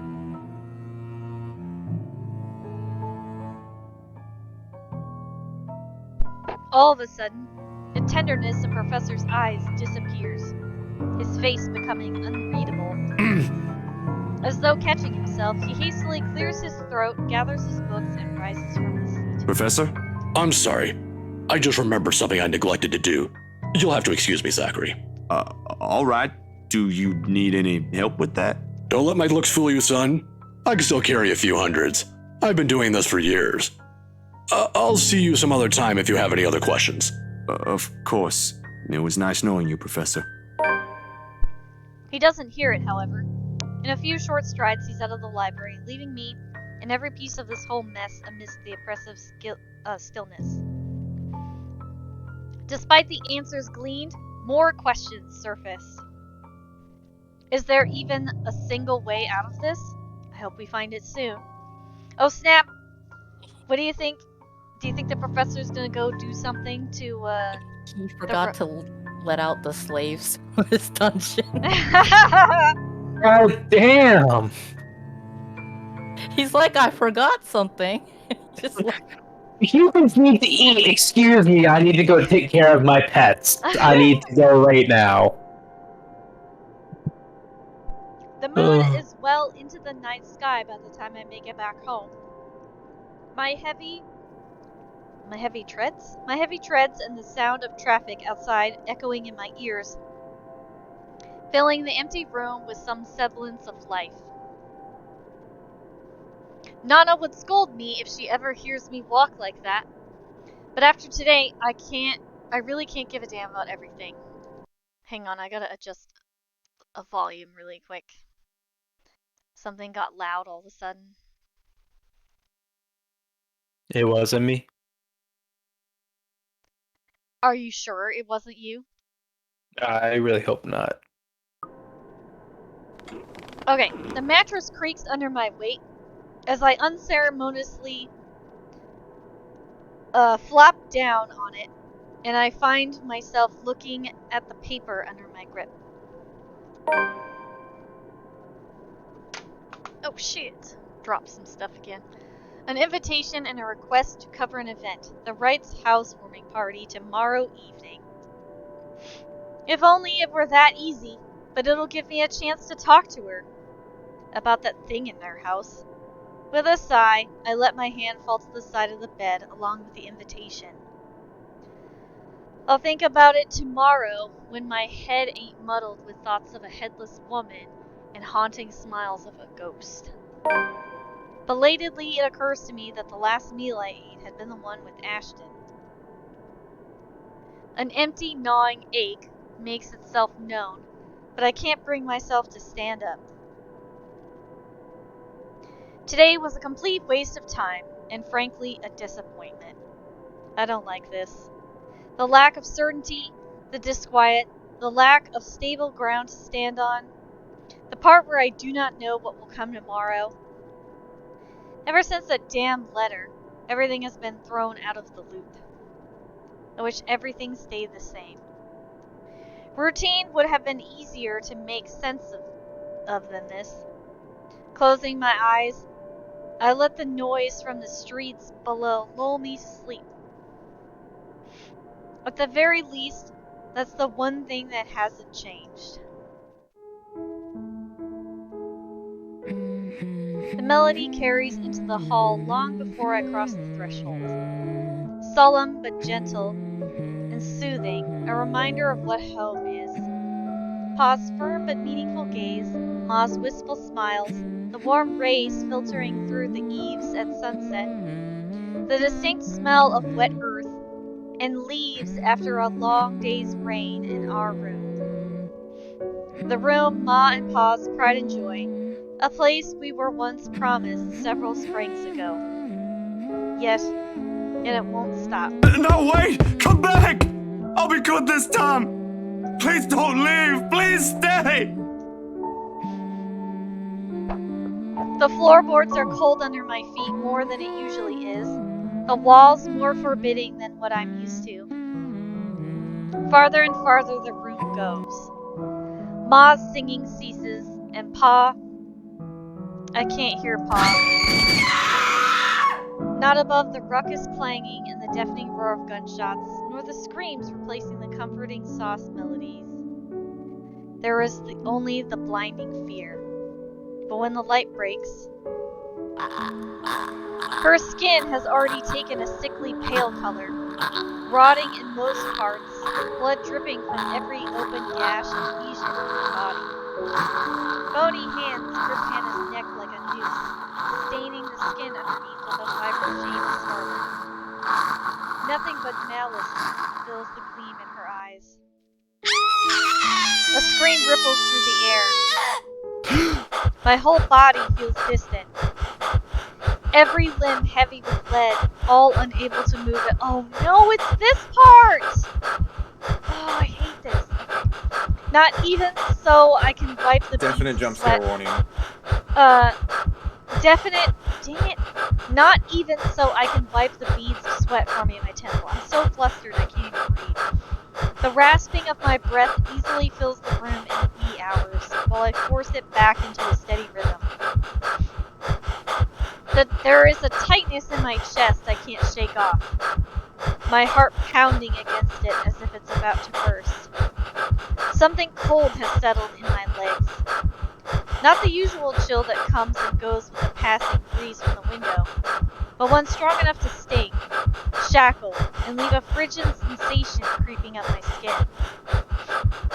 With every struggle I make, the pressure winds firmly around my legs. Tighter, and tighter, and tighter, all until it becomes too much. My heart stops. Another draft sweeps into the room and brings with it the iron tang of blood. Thick, suffocating. Filling my nose with a foul, sickening smell as I shift my gaze downward and slowly comes into view. Oh God. Mouth stretched in a hideous smile, and eyes brimming with nothing but madness. The stench of gore taints the air around me, and I can't look away. From it, her, from the terror and death that her companions and creatures alone scream. I try to open my mouth, to shout, and ask for any help, but my voice has left my body altogether. All I have is the painful realization that no kind of pain will ever stay in the world. And suddenly the bed hits.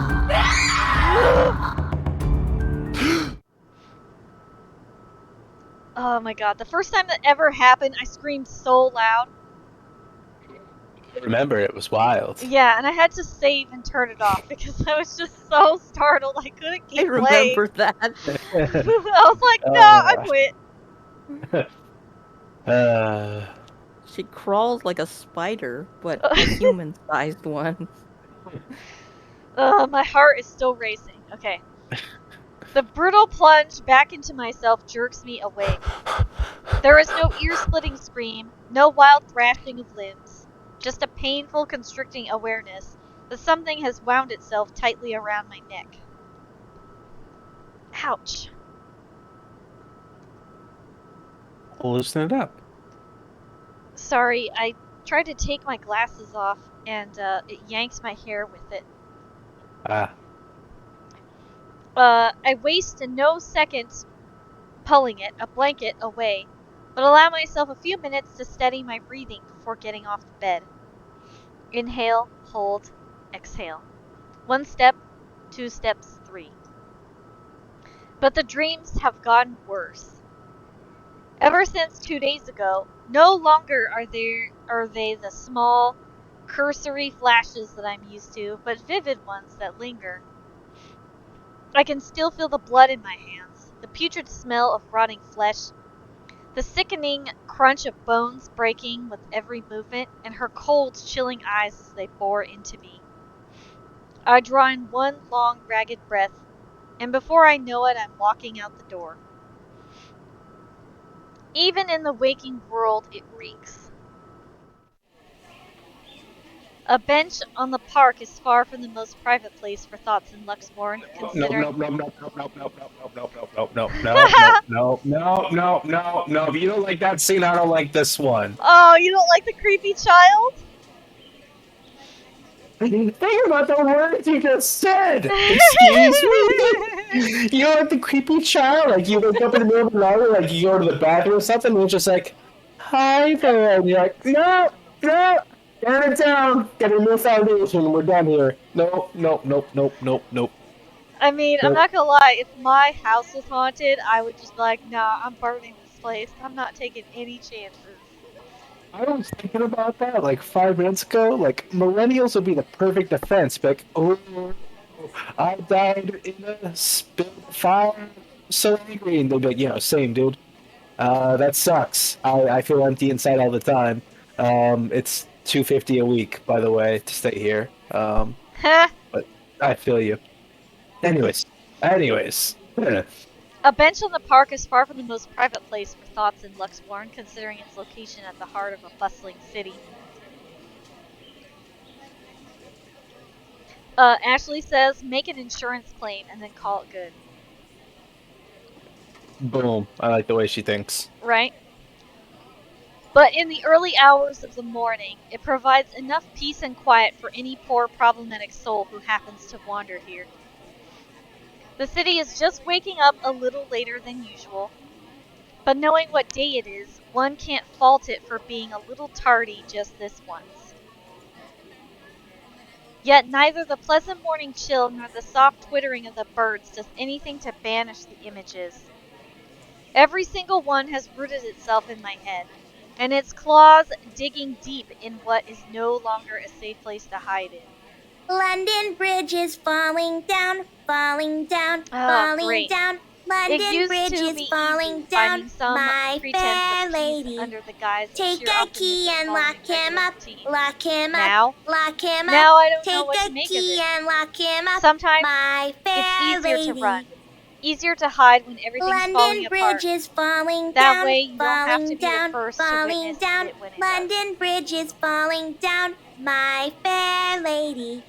Take a key and lock him up. It Lock worked him when things up, went bad lock with the him up. movie, after all. Take a key and lock him up, my fair It also lady. worked when Ma and Pa were taken from us. London Bridge is Maybe it falling really down, is just better falling. if I Hey, just- mister. The tiny voice gives me pause. When I look up, a little girl, maybe about 6 or 7, is peering at me. 2 wide eyes overflowing with what can only be the natural curiosity one typically sees in children. Oh, if somebody's trying to throw stickers on the screen, I completely forgot to set that up before I started streaming this, so no stickers are available today, I'm sorry. I vaguely note that Saint Goretti uniform she's wearing before returning her greeting. Hey kid. Kylie. Kylie? That's my name. Mama said it's rude not to call people by their names. She then flops down on the empty space beside me.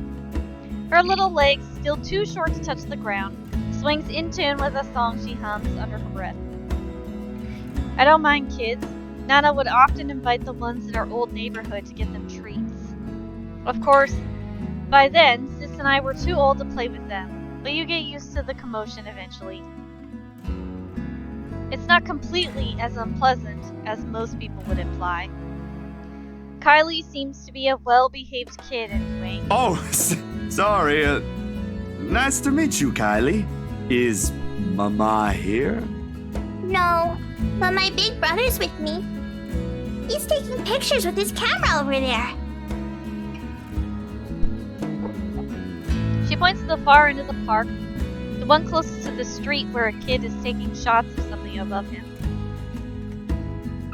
It doesn't look to be the birds, because all there is on that side of the park are buildings. I feel like that sentence is really awkward. I don't see what's so interesting with the tip of a building, though. I'd take pictures of dogs if I were him. Do you have a camera too, mister? Yeah, I'm actually a photographer. Mama said I'm too young to get a camera. I'm sure your mama will eventually give you one. But won't you be late for school like this? Big brother will get us there on time. Rowan promised Papa. We aren't going to be late. It's sports day. So it's not good if you keep looking like that today. If it ends up raining and we lose, it's your fault. All right, I'll try not to upset the clouds today, kid. Is it because you're sick, mister?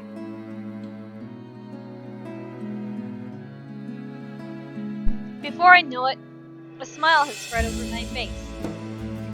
They say kids ask the toughest questions sometimes, and they sure do, with how sincere Kylie looks. Lying feels like doing her a huge disservice. No, not sick. Just having a very, very bad day. Why is that? Is that like when my big brother ate all of my pudding? He did that once and then cried. It wasn't very nice of him. Yeah, I think so. You see, there's this mean girl. She's given my friends and I a lot of trouble.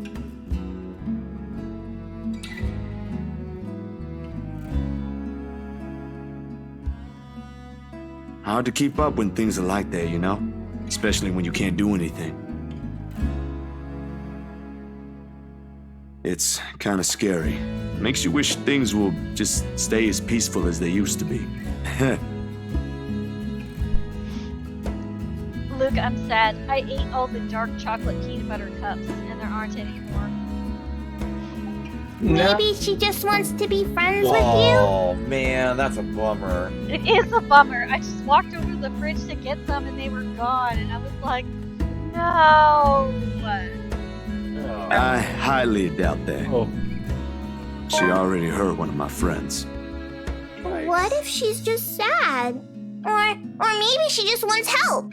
That's what happened with Melody. I let her borrow my crayon when she left hers. Now we're playmates. It's not really the same thing, Kylie. What she did, they're pretty bad things. I still think there's another reason. Did you try talking to her? That's what Mama said I should do. I don't think that'll work either. You haven't even tried yet. You sound like Rowan. You're just scared, mister.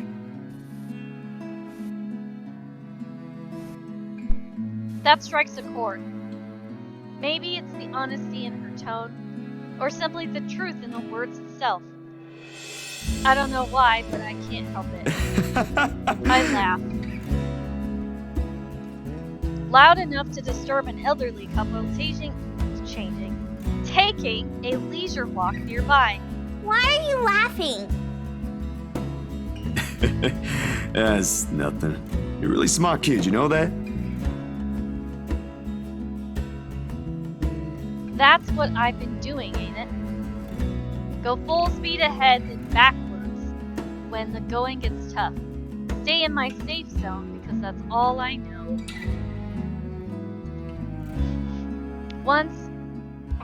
Dr. Navarro said I should be the first one willing to deal with my problems before anyone else. I didn't show up on our next appointment after that.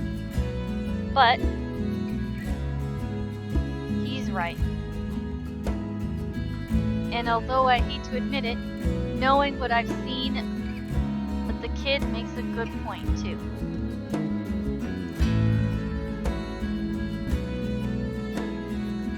I've been so caught up thinking there might not be a way out.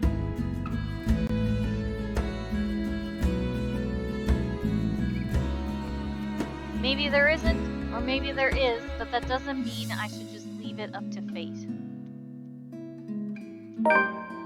Aren't spirits supposed to be humans before, too? Had people they cared about lived a life of their own, smiled and laughed like the rest of us? Do they really lose all of it after death? You better get to school, though, or you'll miss sports day. You should have won yourself some awards, aight? Alright! Can I show it to you when I do? That can cheer people up, right?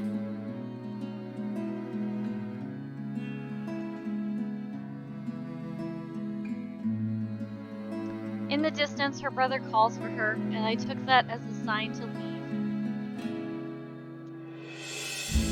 Got things to do, to face, the first few steps, they say.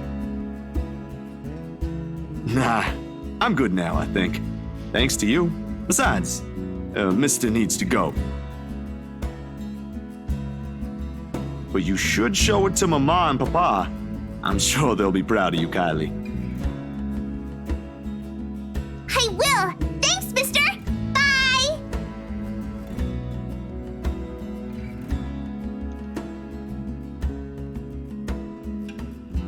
I give her a little pat on the head before heading my way. A small gesture of thanks from a stranger she didn't know she might have helped. She may not understand it now, even though at such a young age she already has some understanding of things, but maybe when she's older. When the world no longer seems too big for her. But aren't you going to help me, mister? No, I don't want to! I don't want to help you. I'm just kidding, I'm gonna crap my pants. With what? I don't like this scene. Confused, I glance back. Whatever cheer our little talk has brought vanished under the shadows, suddenly dancing in my eyes. This frigid air is most definitely not how the morning chill should feel, like bitter, stinging, and unwelcoming. And the kid? What do you think, mister? Are you going to help me? What do you want from us? Play rugby with my school. The Okay, response yeah, I never can do that. comes, however. Because when I blinked, gone. Hello? Mister? Are you okay?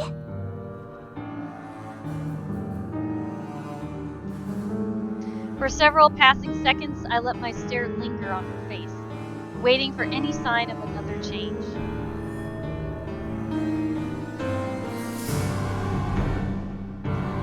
But all that remains in there is the carefree smile of a child. None of the spite, none of the cold, bloody smile. Nothing, huh? I really need to go, Kylie. It was nice meeting you. See you again, mister!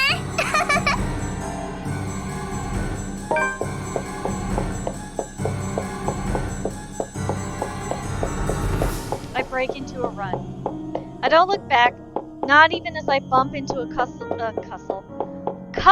of passerbys as soon as I'm out on the busy streets. Going insane! This is what it is. And if we don't do something soon, we all will be.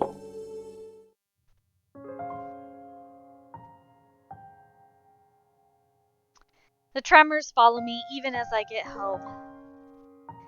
I had hoped a little stroll around the block for a few hours would help. Instead, I am assaulted with more images of her. Her smile, the loathing in her eyes, the stench of gore. and the horrid crunch that comes with every movement she makes. I'm not gonna lie, I really want to know what the hell happened to her that makes her, like, haunt everybody, you know?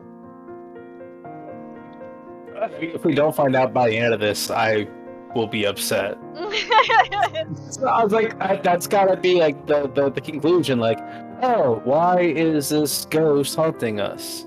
Tune in for the letter 2 next Tuesday on 2/22/222 or something. Like, great. Well, I know that from killing off everybody, we get 7 memory fragments, and then we have to pick up 2 more before we can get the true ending. But I don't. Goodness. But I don't know if that will explain, like, what the hell happened to her. Even old memories have been sullied by her, and Ma's song no longer sounds as sweet as it meant to be. In the end, all I got is a sinking feeling I will never be rid of her image, and another ridiculous idea that may or may not even work. The sun is already hanging low on the horizon when I make it back, and for the first time, coming home feels more like a chore. Only, I didn't arrive to an empty room. Because as soon as I open the door, I am greeted by none other than... Sup, Z-Man? Whatever proverbial stone has made a home in the pit of my stomach automatically flies right out the window at the sight of Ashton. Sitting comfortably on my couch, munching on a bag of chips with both feet propped atop the coffee table. Common sense dictates I should throw him out. Any person of a right mind would. But like many other things I've gotten accustomed to, I simply take it all in stride. I never did bother turning him away the first time to begin with. Ash, how many times do I have to tell you not to call me Z-Man? And stop breaking into my apartment! Call the cops on you, but doing that feels like a joke in itself because you are one. I didn't. You gave me a key the last time I did that, remember? After the last one you broke, I can't keep replacing the knob just because you think it'd be amusing to lockpick the hell out of it. And hey, is that my... Ash smirks at me, because of course, he has the gall to smirk knowing what he did. He pops in what's very likely the last piece of chip in his mouth, and folds the wrapper neatly on the table before throwing it on the nearby trash. Behind me, the television starts blaring the music for the end credits of a movie. He's likely been waiting for a while if he's gotten impatient enough to rummage through my cupboards and watch something. You ate all of it! I was saving that one for the weekend! I'll replace it. What exactly is this about? I know I said some real weird things the other day. If this is still about that, I'm not taking it back. It wasn't just a trick of the eye. In an instant, he sits up, every trace of amusement gone from his face. He clasps his hands in front of him and leans forward. A minuscule gesture meant to ease, yet the grim expression on him tells a different story altogether. No, you're right.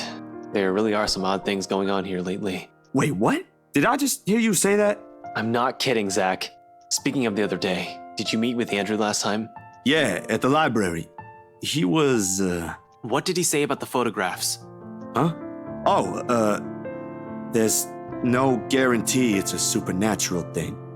It doesn't always happen, so that's a dead end right there. Now that I think about it, bothering that guy for this feels pretty silly now. But with the dreams lately... That's all? Did he say anything about the damn letter at all? Did you ask him even? I pause, glancing at him skeptically. I don't know where the sudden curiosity is coming from. But if Ashton, calm, cool, and collected, always logical Ashton, takes interest in this something or someone, must have fucked shit up somewhere. Or the world is ending. Seconds pass. The apocalypse I'm expecting to go along with it doesn't arrive, however. Yeah, that's really everything. The letter kind of slipped my mind. The photos were more important at that time. There was some stuff about the local horror stories, though. Talked about the curses, and he was really fascinated with the story about a wraith asking for a sacrifice to move on. Kinda nasty if you ask me, but it does make sense if you simply go along with it. I'm not sure how this will help in the grand scheme of things. Why are you asking about this anyway? Becca's been saying weird things lately. Weird like... Same kind of weird Isabella says. Alright, bro, stop right there. I thought you didn't believe in this stuff. I still don't, but even Rebecca, out of all people, claims there's something. Whatever this is, someone has got to look into it. Everything about this screams shady. Are you sure you even have the time? Ain't you busy with your current case? I got taken off that one this morning. Didn't you say you were getting closer to... Apparently, the higher-ups think I'm doing a horrendous job at it.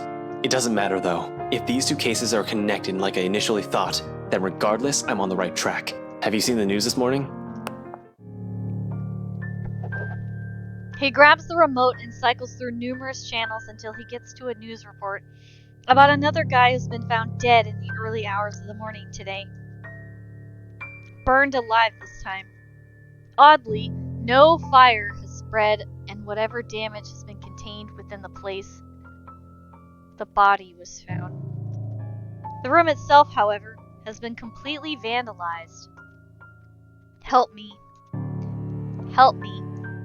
Help me! Another murder, the authorities claimed. If only they knew. You think this is... I don't know what to think, Zach.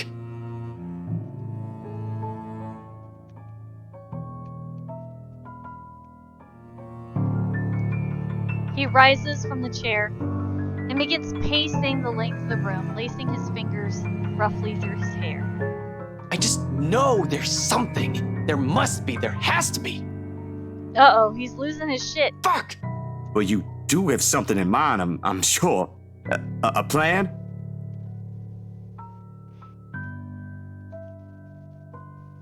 Come on, Ash, you're good with that. I do! I'm just not sure if I'll get anything out of it. Well, a plan is better than no plan at all, ain't it? Almost too sudden, he swivels on his heel, and for a passing moment, I thought he's going to shout at me. Instead, Ash simply flops back down on the couch, crosses his arms over his face, and releases a long, ragged breath. His voice comes out smaller, close to a whisper when he speaks again. I should have looked into this when she was still here. Maybe none of this would have happened if I did.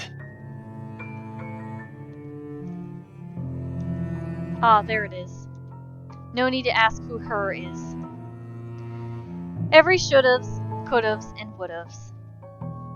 All our frustrations in one statement, where all we could do is cope. Alright, time to save.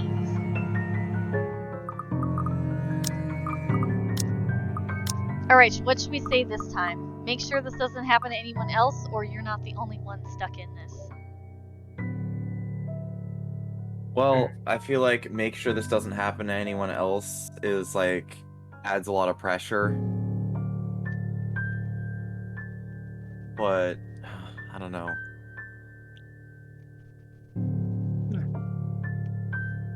I vote for make sure this doesn't happen to anyone else. Yep. Did I save? I did. Okay. Alright, let's try. So make sure this doesn't happen to anyone else. So we're going. Yeah. Rebecca and I are still here. Oh, good. Bonus points with Ash. Don't count Isabella out yet. No matter what the doctor said, I want to believe she'll pull through. We'll manage one way or another. Don't make it sound so easy. We have no idea what we're dealing with here. I ain't saying it will be, but we gotta do something, yeah? Make sure this doesn't happen to anyone else. He grins. None of it reaches his eyes, but it's a start. We've got to start picking up the piece somewhere and hope everything will turn out for the better at some point. And Ash, well, frustrations aside, he's always preferred taking matters into his own hands. However, a little reminder there are other people with him won't hurt. You have a point. I always do. You just don't listen. If he minds the bluntness in my words, he doesn't show it. Little by little, things begin to look up, if only for a short while. Ash leaves mere minutes close to sundown. He said little until then, not even a hint of what he's aiming to do after. While it ain't any of my business to know, this whole reticent attitude on the matter gnaws at me. At this hour, the streets are once again busy, with people heading home after a hard day's work. Little of the bustle matters to him as he steps out the crowded walkway, however. There's only his goal in mind, and I'd wager there's nothing I can do to stop him at this point. He's probably decided on it long before he made the decision to drop by. But despite this, he lags behind. What's wrong, Ash? His mouth opens, then closes, but whatever he wants to say is lost in the clamor of traffic outside. Is there something I can do? No, just say where you are. I can't do that. No can do, Ash. Ask me anything but that. No way in hell I'm gonna pretend there ain't a problem when there is. This is a really big one, and I'll be damned if I let anything happen to you guys while I sit here. I'm done running when things get tough. What? You think you have a better plan? Who knows if it's better? At least it's something. If all this is going to do is put you in danger, then I'd rather you not do anything at all. I never want to wake up to that kind of thing again. Finding out one of my friends was left for dead in the middle of the street. One person is enough. This is still better than having no other course of action, yeah? He's about to argue for a moment, but Look, bro, if things ain't good, I'll be the first one out. But allow me this one thing, aight? Just this one time. If it doesn't work out, you'll be the first one to know. You can laugh then, or berate me all you want. But please don't ask me to step aside like I'm incapable of doing anything to help.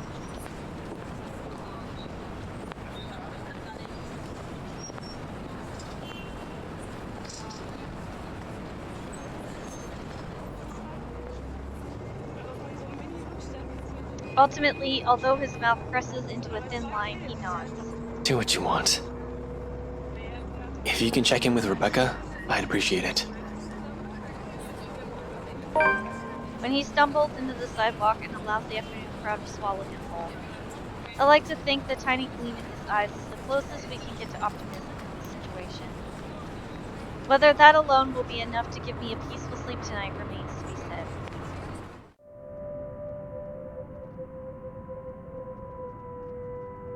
Night falls, and despite my best attempts, sleep continues to elude me. With her image still stuck in my head, flashing every few moments, it catches me.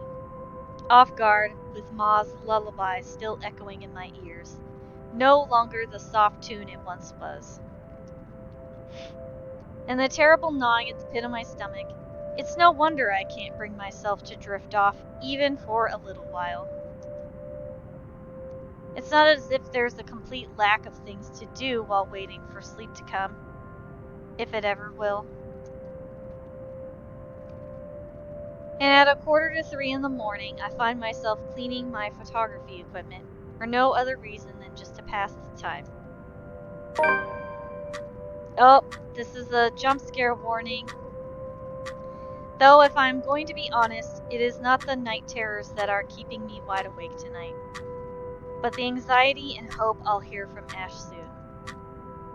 And for what's perhaps the 42nd time, my eyes shift over to the end of the table where my phone still lies. I've not heard from him since he left. He hasn't promised a call, of course, but a small part of me wishes he would have, the common sense at least.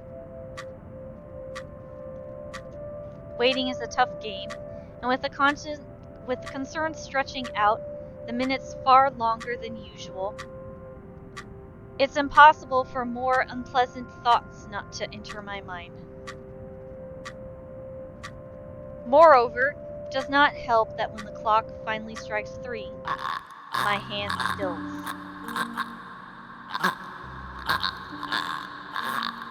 It'll be a complete and utter lie to say my heart didn't leap straight into my throat in that brief second. My whole body has gone motionless, ears straining for any further sounds. Now I wonder if we can turn up the brightness.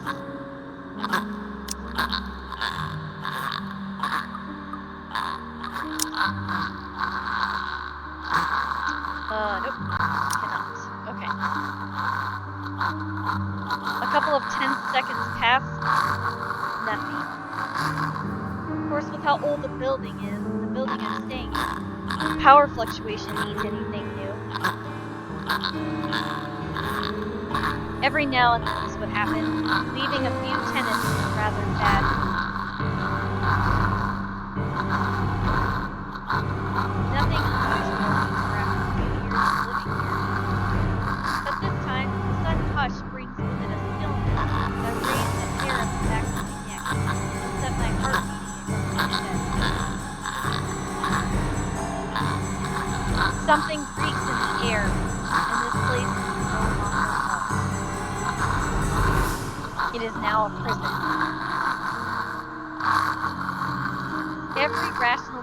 Every rational fiber in my being screams for me to leave. And I force myself to swallow and keep a clear head as I lay down all my meaninglessness and begin gathering together the rest of my things scattered about the table.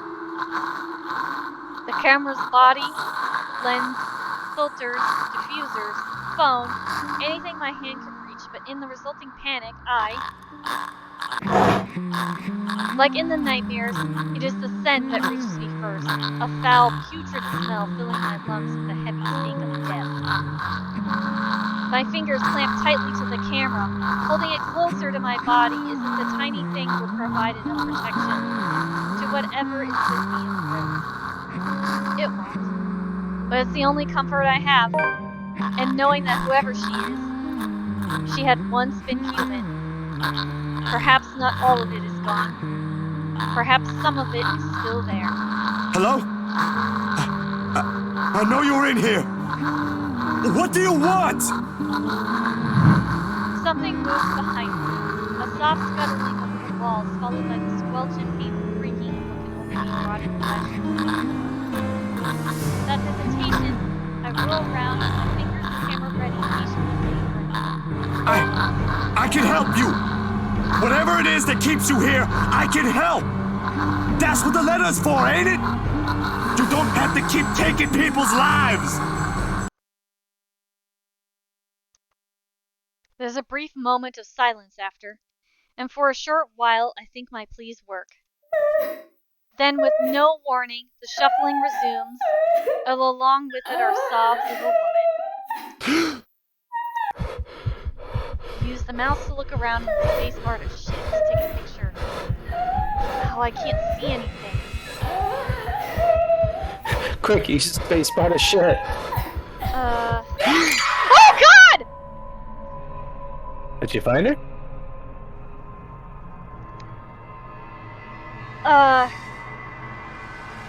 Sorry. Hang on, let me collect myself. I couldn't see anything, so I just was like, alright, let me just try this. And I got her on the first try. I think that was pretty dang good. I know, but I wasn't expecting to actually get her on the first try, so it scared me. That's how we know you're an expert. You were like, oh, even on your heels, you got that. The light flashes, fleeting one last time, allowing me a glimpse of her grotesque, misshapen features before it is once again lost in the darkness. All of a sudden, her tune changes. No longer a soft cry, but a high-pitched shriek brimming with pain, grief, and anger. Every ounce of courage I've mustered flees from my body at the sound, and the next thing I know, my hand is gripping the knob and wrenching the door open. Her wails follow me lightly into the night.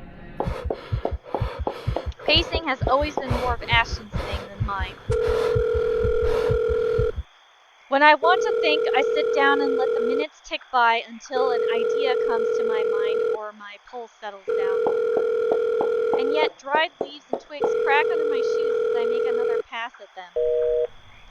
Terror is too mild to describe what this is. There is no way in hell I'm going back. Whatever she is, pleading won't work. The moment we saw the letter, she's been after us. But I can't run. Not this time. Nearly 2 hours have gone by since I left the comfort of my room for the solitude of the park. 2 excruciating hours since I've started making calls. No one's answering. Not even Rebecca, who has always kept her phone line open in case other people need her. It does not help that Ash hasn't said a word where he went off to as well. Damn it! I knew I should have asked him before I let him leave. Knowing him, he can be anywhere. But there's really only one place he'll likely be at this time. The sun has already peeked over the horizon when I make it to the mansion. I have no idea what I'm expecting to see when I get here. There's Ashton first and foremost. A part of me wishes my assumptions are correct and he's really somewhere close by on a stakeout. Hey Binks! Welcome! Just so you know, you missed 2 hours of content and we're getting close to the unfortunate demise of our good friend Zachary. But I've never been the lucky sort when it comes to that sort of guessing. And even after I made a round of the immediate vicinity, I could find neither hide nor hair of him. Calling him does no good either, considering how awful the signal here is. He can't be too far if he's really here. But if he is, he would have already noticed me by now. Instead, there is only silence. The kind too quiet to find any sort of comfort in. Even the trees seem to have fallen asleep with the rest of the mansion, oblivious to what's happening around it. A small island of stillness in the otherwise fast-paced world. No wonder the whole of Ansem feels at odds with the rest of Luxborn. It's true, you made it for the most important thing, Binks, so that's important. While the city is alive, growing every minute, breathing every second, and pulsating with life, the village remains unmoving. Unchanged. It's not surprising the legends still live up to this day and why she's still here, waking its hollowed halls. And beyond me, the mansion looms ominously. But now ain't the time for fear. Even if Ash is not here, I've still got to let the Wrights know what I've seen and what's in their home. And whatever grievance Ash has with them doesn't matter. There might be grounds for imprisonment, but they don't deserve a brutal death at the hands of one malicious spirit. And I'm sure Isabella would want the same thing. I head straight for their door without a second thought. It takes a few rings, the sounds loud above the foreboding stillness before I hear footsteps on the other side. God and Bennett! Only a Nazi would knock at such an ungodly hour! Where's that damn butler when I need him? Oh, lovely. Does anyone else notice the shadow that seems to be suffocating him? Before long, the door swings widely open with Mr. Luke Wright standing behind it. Seething would be a complete understatement to describe him. Like this, I've got no doubt why Ash would find him suspect.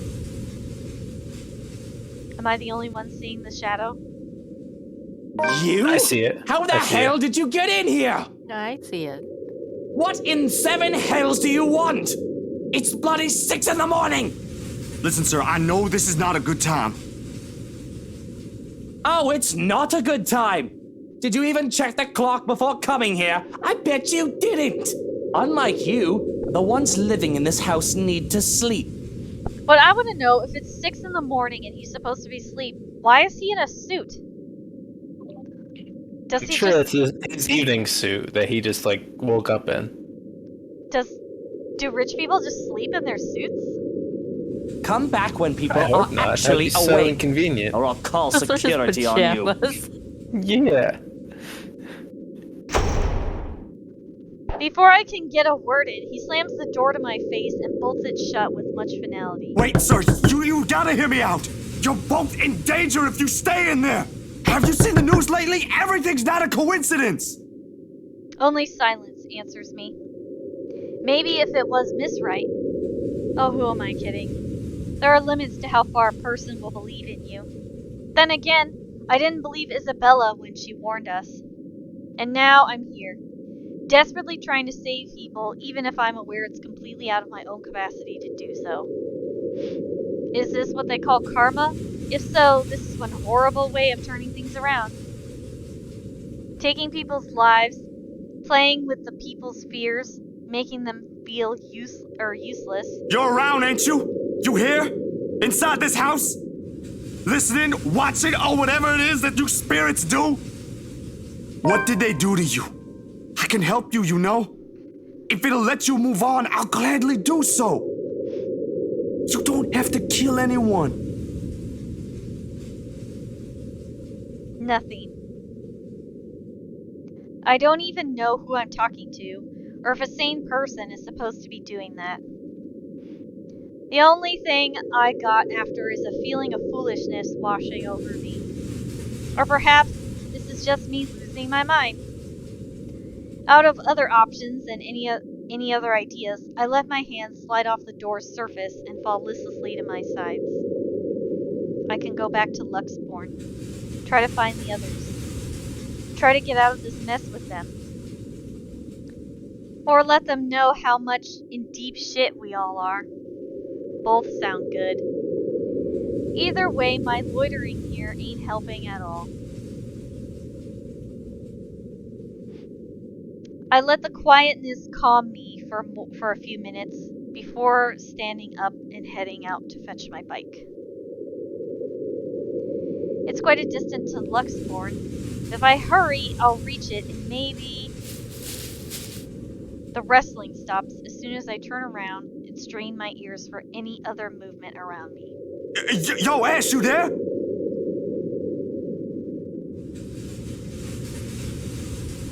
No answer. If he is here, I've just missed him earlier.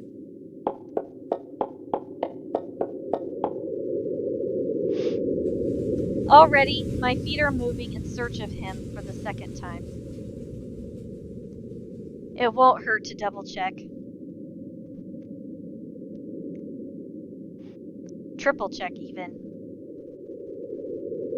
With how big the property is, he can be anywhere. If things ain't so urgent, if they ain't so dire that lives are at stake, I'd probably have just waited for him to show up again. But damn it!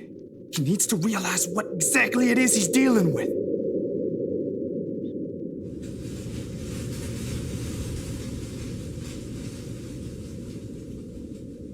That it is not just some petty criminal he can simply throw in jail. That it is something beyond the authority his police badge could ever give him. The guy needs to stop playing the big damn hero, sit down and chill. My breathing comes in short, shallow rasps by the time I make it back to where I started. Still no sign of him, and I'm beginning to think I'm just wasting my time here. But that is when I hear it. I'd recognize the melody in a heartbeat. Ma's favorite song.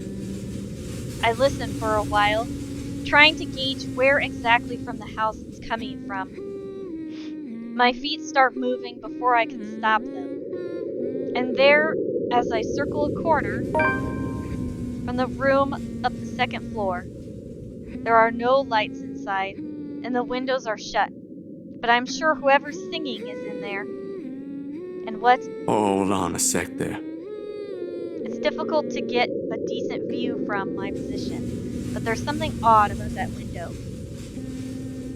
The marks on the other side, rather the streaks of color of copper running across the wide glass panes. I can't make out most of it. If the strokes are meant to say something, Miss Wright's cleaning crew may have simply missed that room. Still, while I'll hear an old tune here out of all places, I won't know. It's not an obscure song, by all means, but it's pretty rare to find someone who knows this. And for some reason, death seems to follow this song around. Panic lodges itself at the base of my throat at once. Whoever's humming might be... I don't want to be the pessimist now, but on the off chance that it is Miss Wright... Shit. I shouldn't just barge in there. I can put myself in danger before I can save anyone. Ash will tell me so in the exact same words. Might even write me a dissertation why that is a bad idea if he ain't so lazy. But damn it, god damn it. Someone could be in danger.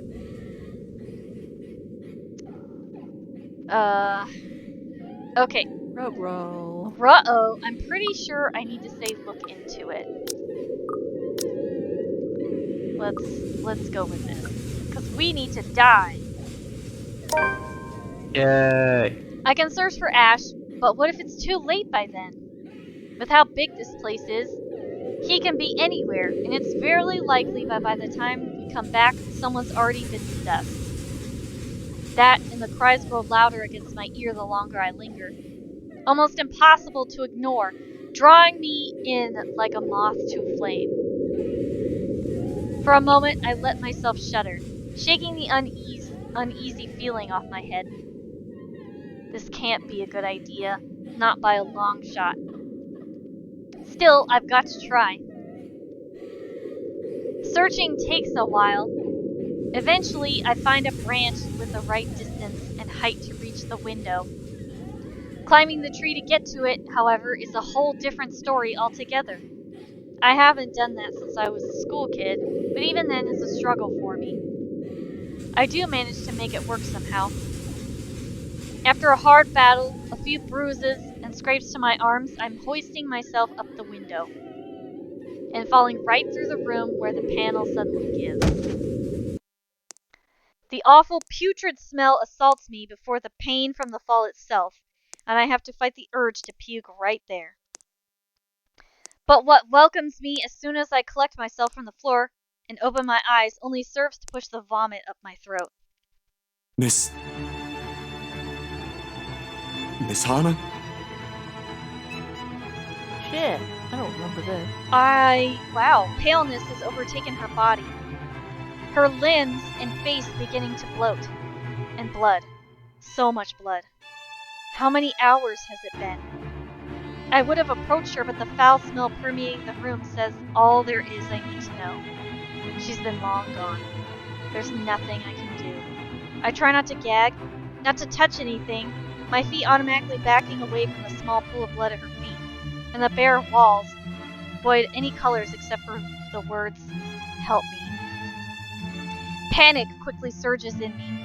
Of all the moments to be here. Wrong place, wrong time. Shit.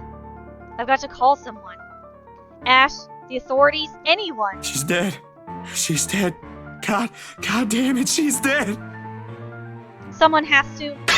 A vase shatters at my feet. The sound of glass breaking, renting through the thick, foul air, sharp and cutting. But none of it sinks in.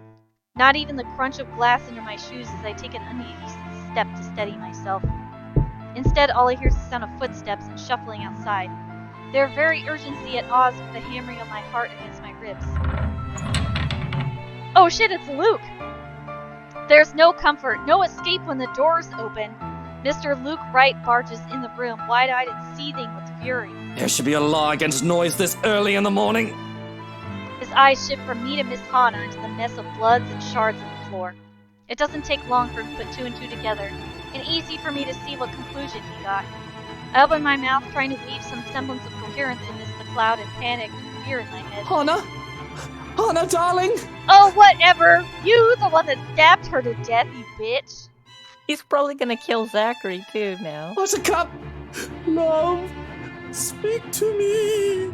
I know this looks bad. You! What did you do? There is no question in that. Only an accusation. I know this looks really bad, standing here in your house with a dead Shay's body, gonna but frame I him. can explain. You killed her!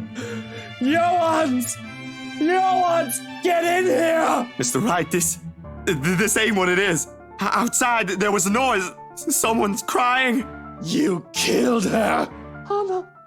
Oh, Hannah! My lovely, beautiful Hannah! Oh, please. We all know you did it. I knew you were bad news the moment you showed up here! You have to believe me, sir. It wasn't me. I swear to God, it wasn't. Ow. For a moment, there was only silence, an ache in the room abruptly tilting on its axis, dimming. Call the police. Get rid of this rubbish. Certainly. Will you be having tea this morning? Bring it to my study and... clean out that awful stench. Darkness falls. See, I knew he did it. Look at how both the butler and Luke don't care that she's dead. Like, what the hell? The pain is the worst when I come to. Sharp, piercing ache somewhere at the back of my head begging to be noticed. But it's nothing I can't handle. Blearily? I opened my eyes expecting to be greeted by sunlight. However, the walls that welcome me are unfamiliar. When everything comes into focus, I recognize the place for what it is. A cell. Dark, cramped, with the only light coming from the moon outside, streaming through the sole window barred by thick metal bars. Memory rushes back to me in sharp bursts. The mansion looking for Ashton. A familiar tune and a woman crying. All while my head still aches from the hit I've received. Still better than a morgue, I guess. Gingerly, I pull myself up, stretching the cramps from shoulders as I do, but stopping when a sudden movement induces an acute stinging pain right through my Damn, arm. they got me good. What time is it? As expected, they've taken everything I have on my person. Wallet, cell phone, my keys, meds, even a small pack of gum. Protocol is protocol. In the first place, ending back at another cell ain't in my agenda. But the first time was not a pleasant experience, and this certainly won't be either. Considering who has likely put me in here, it could be much worse. The bars are cold to my touch when I approach it, looking for the person on duty. They'd usually allow us to contact someone, and Ashton at least has to know I'm here. He'll be pissed, that I'm quite sure of, but he's the only one who can help prove my innocence and get me out. However, much I don't want to rely on him for this. The hallway in front of the cell is empty, but the voices float further in, likely the poor officers assigned to late-night duty. Judging from the snippets of conversation I catch, today's topic over a snack is that moron who thought it wise to cross the rights. They used other names too, most of which I'll like to have words with them about in the future. But really, I'm in no position right now. Excuse me. Anyone? Silence. Excuse me. I need to make a... Blood freezes in my veins, and my grip on the bar tightens as the revolting scent reaches my nose. More than the gore, a foul smell of death hangs heavily in the air, and against my better judgment, I turn. Her face is the first thing I see. She's just here to make sure you're okay, Zach. I'm sure it'll be fine. A gruesome sight on its own. Eyes gleaming with nothing but malevolence. Blood oozing from the large puncture wound in her head, mouth open wide and voices scream. I clamp on her approaching wretch. On instinct, I step back, putting as much distance as this cramped cell would allow between us. The bars rattle as soon as my shoulders hit it. A hindrance, not to freedom but to safety. You've got to stop this! We can't help you this way! She moved, in short, sudden, bone-crunching twitches. And I know there is no escape.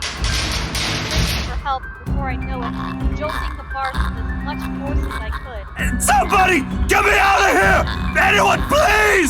Bugger off! Some people are trying to get some sleep here! No! She's here! You've got to let me out! She's gonna kill me! Someone! She's... Guys, I just have to Ah! Oh boy. Goodbye, Zach. It was nice knowing you.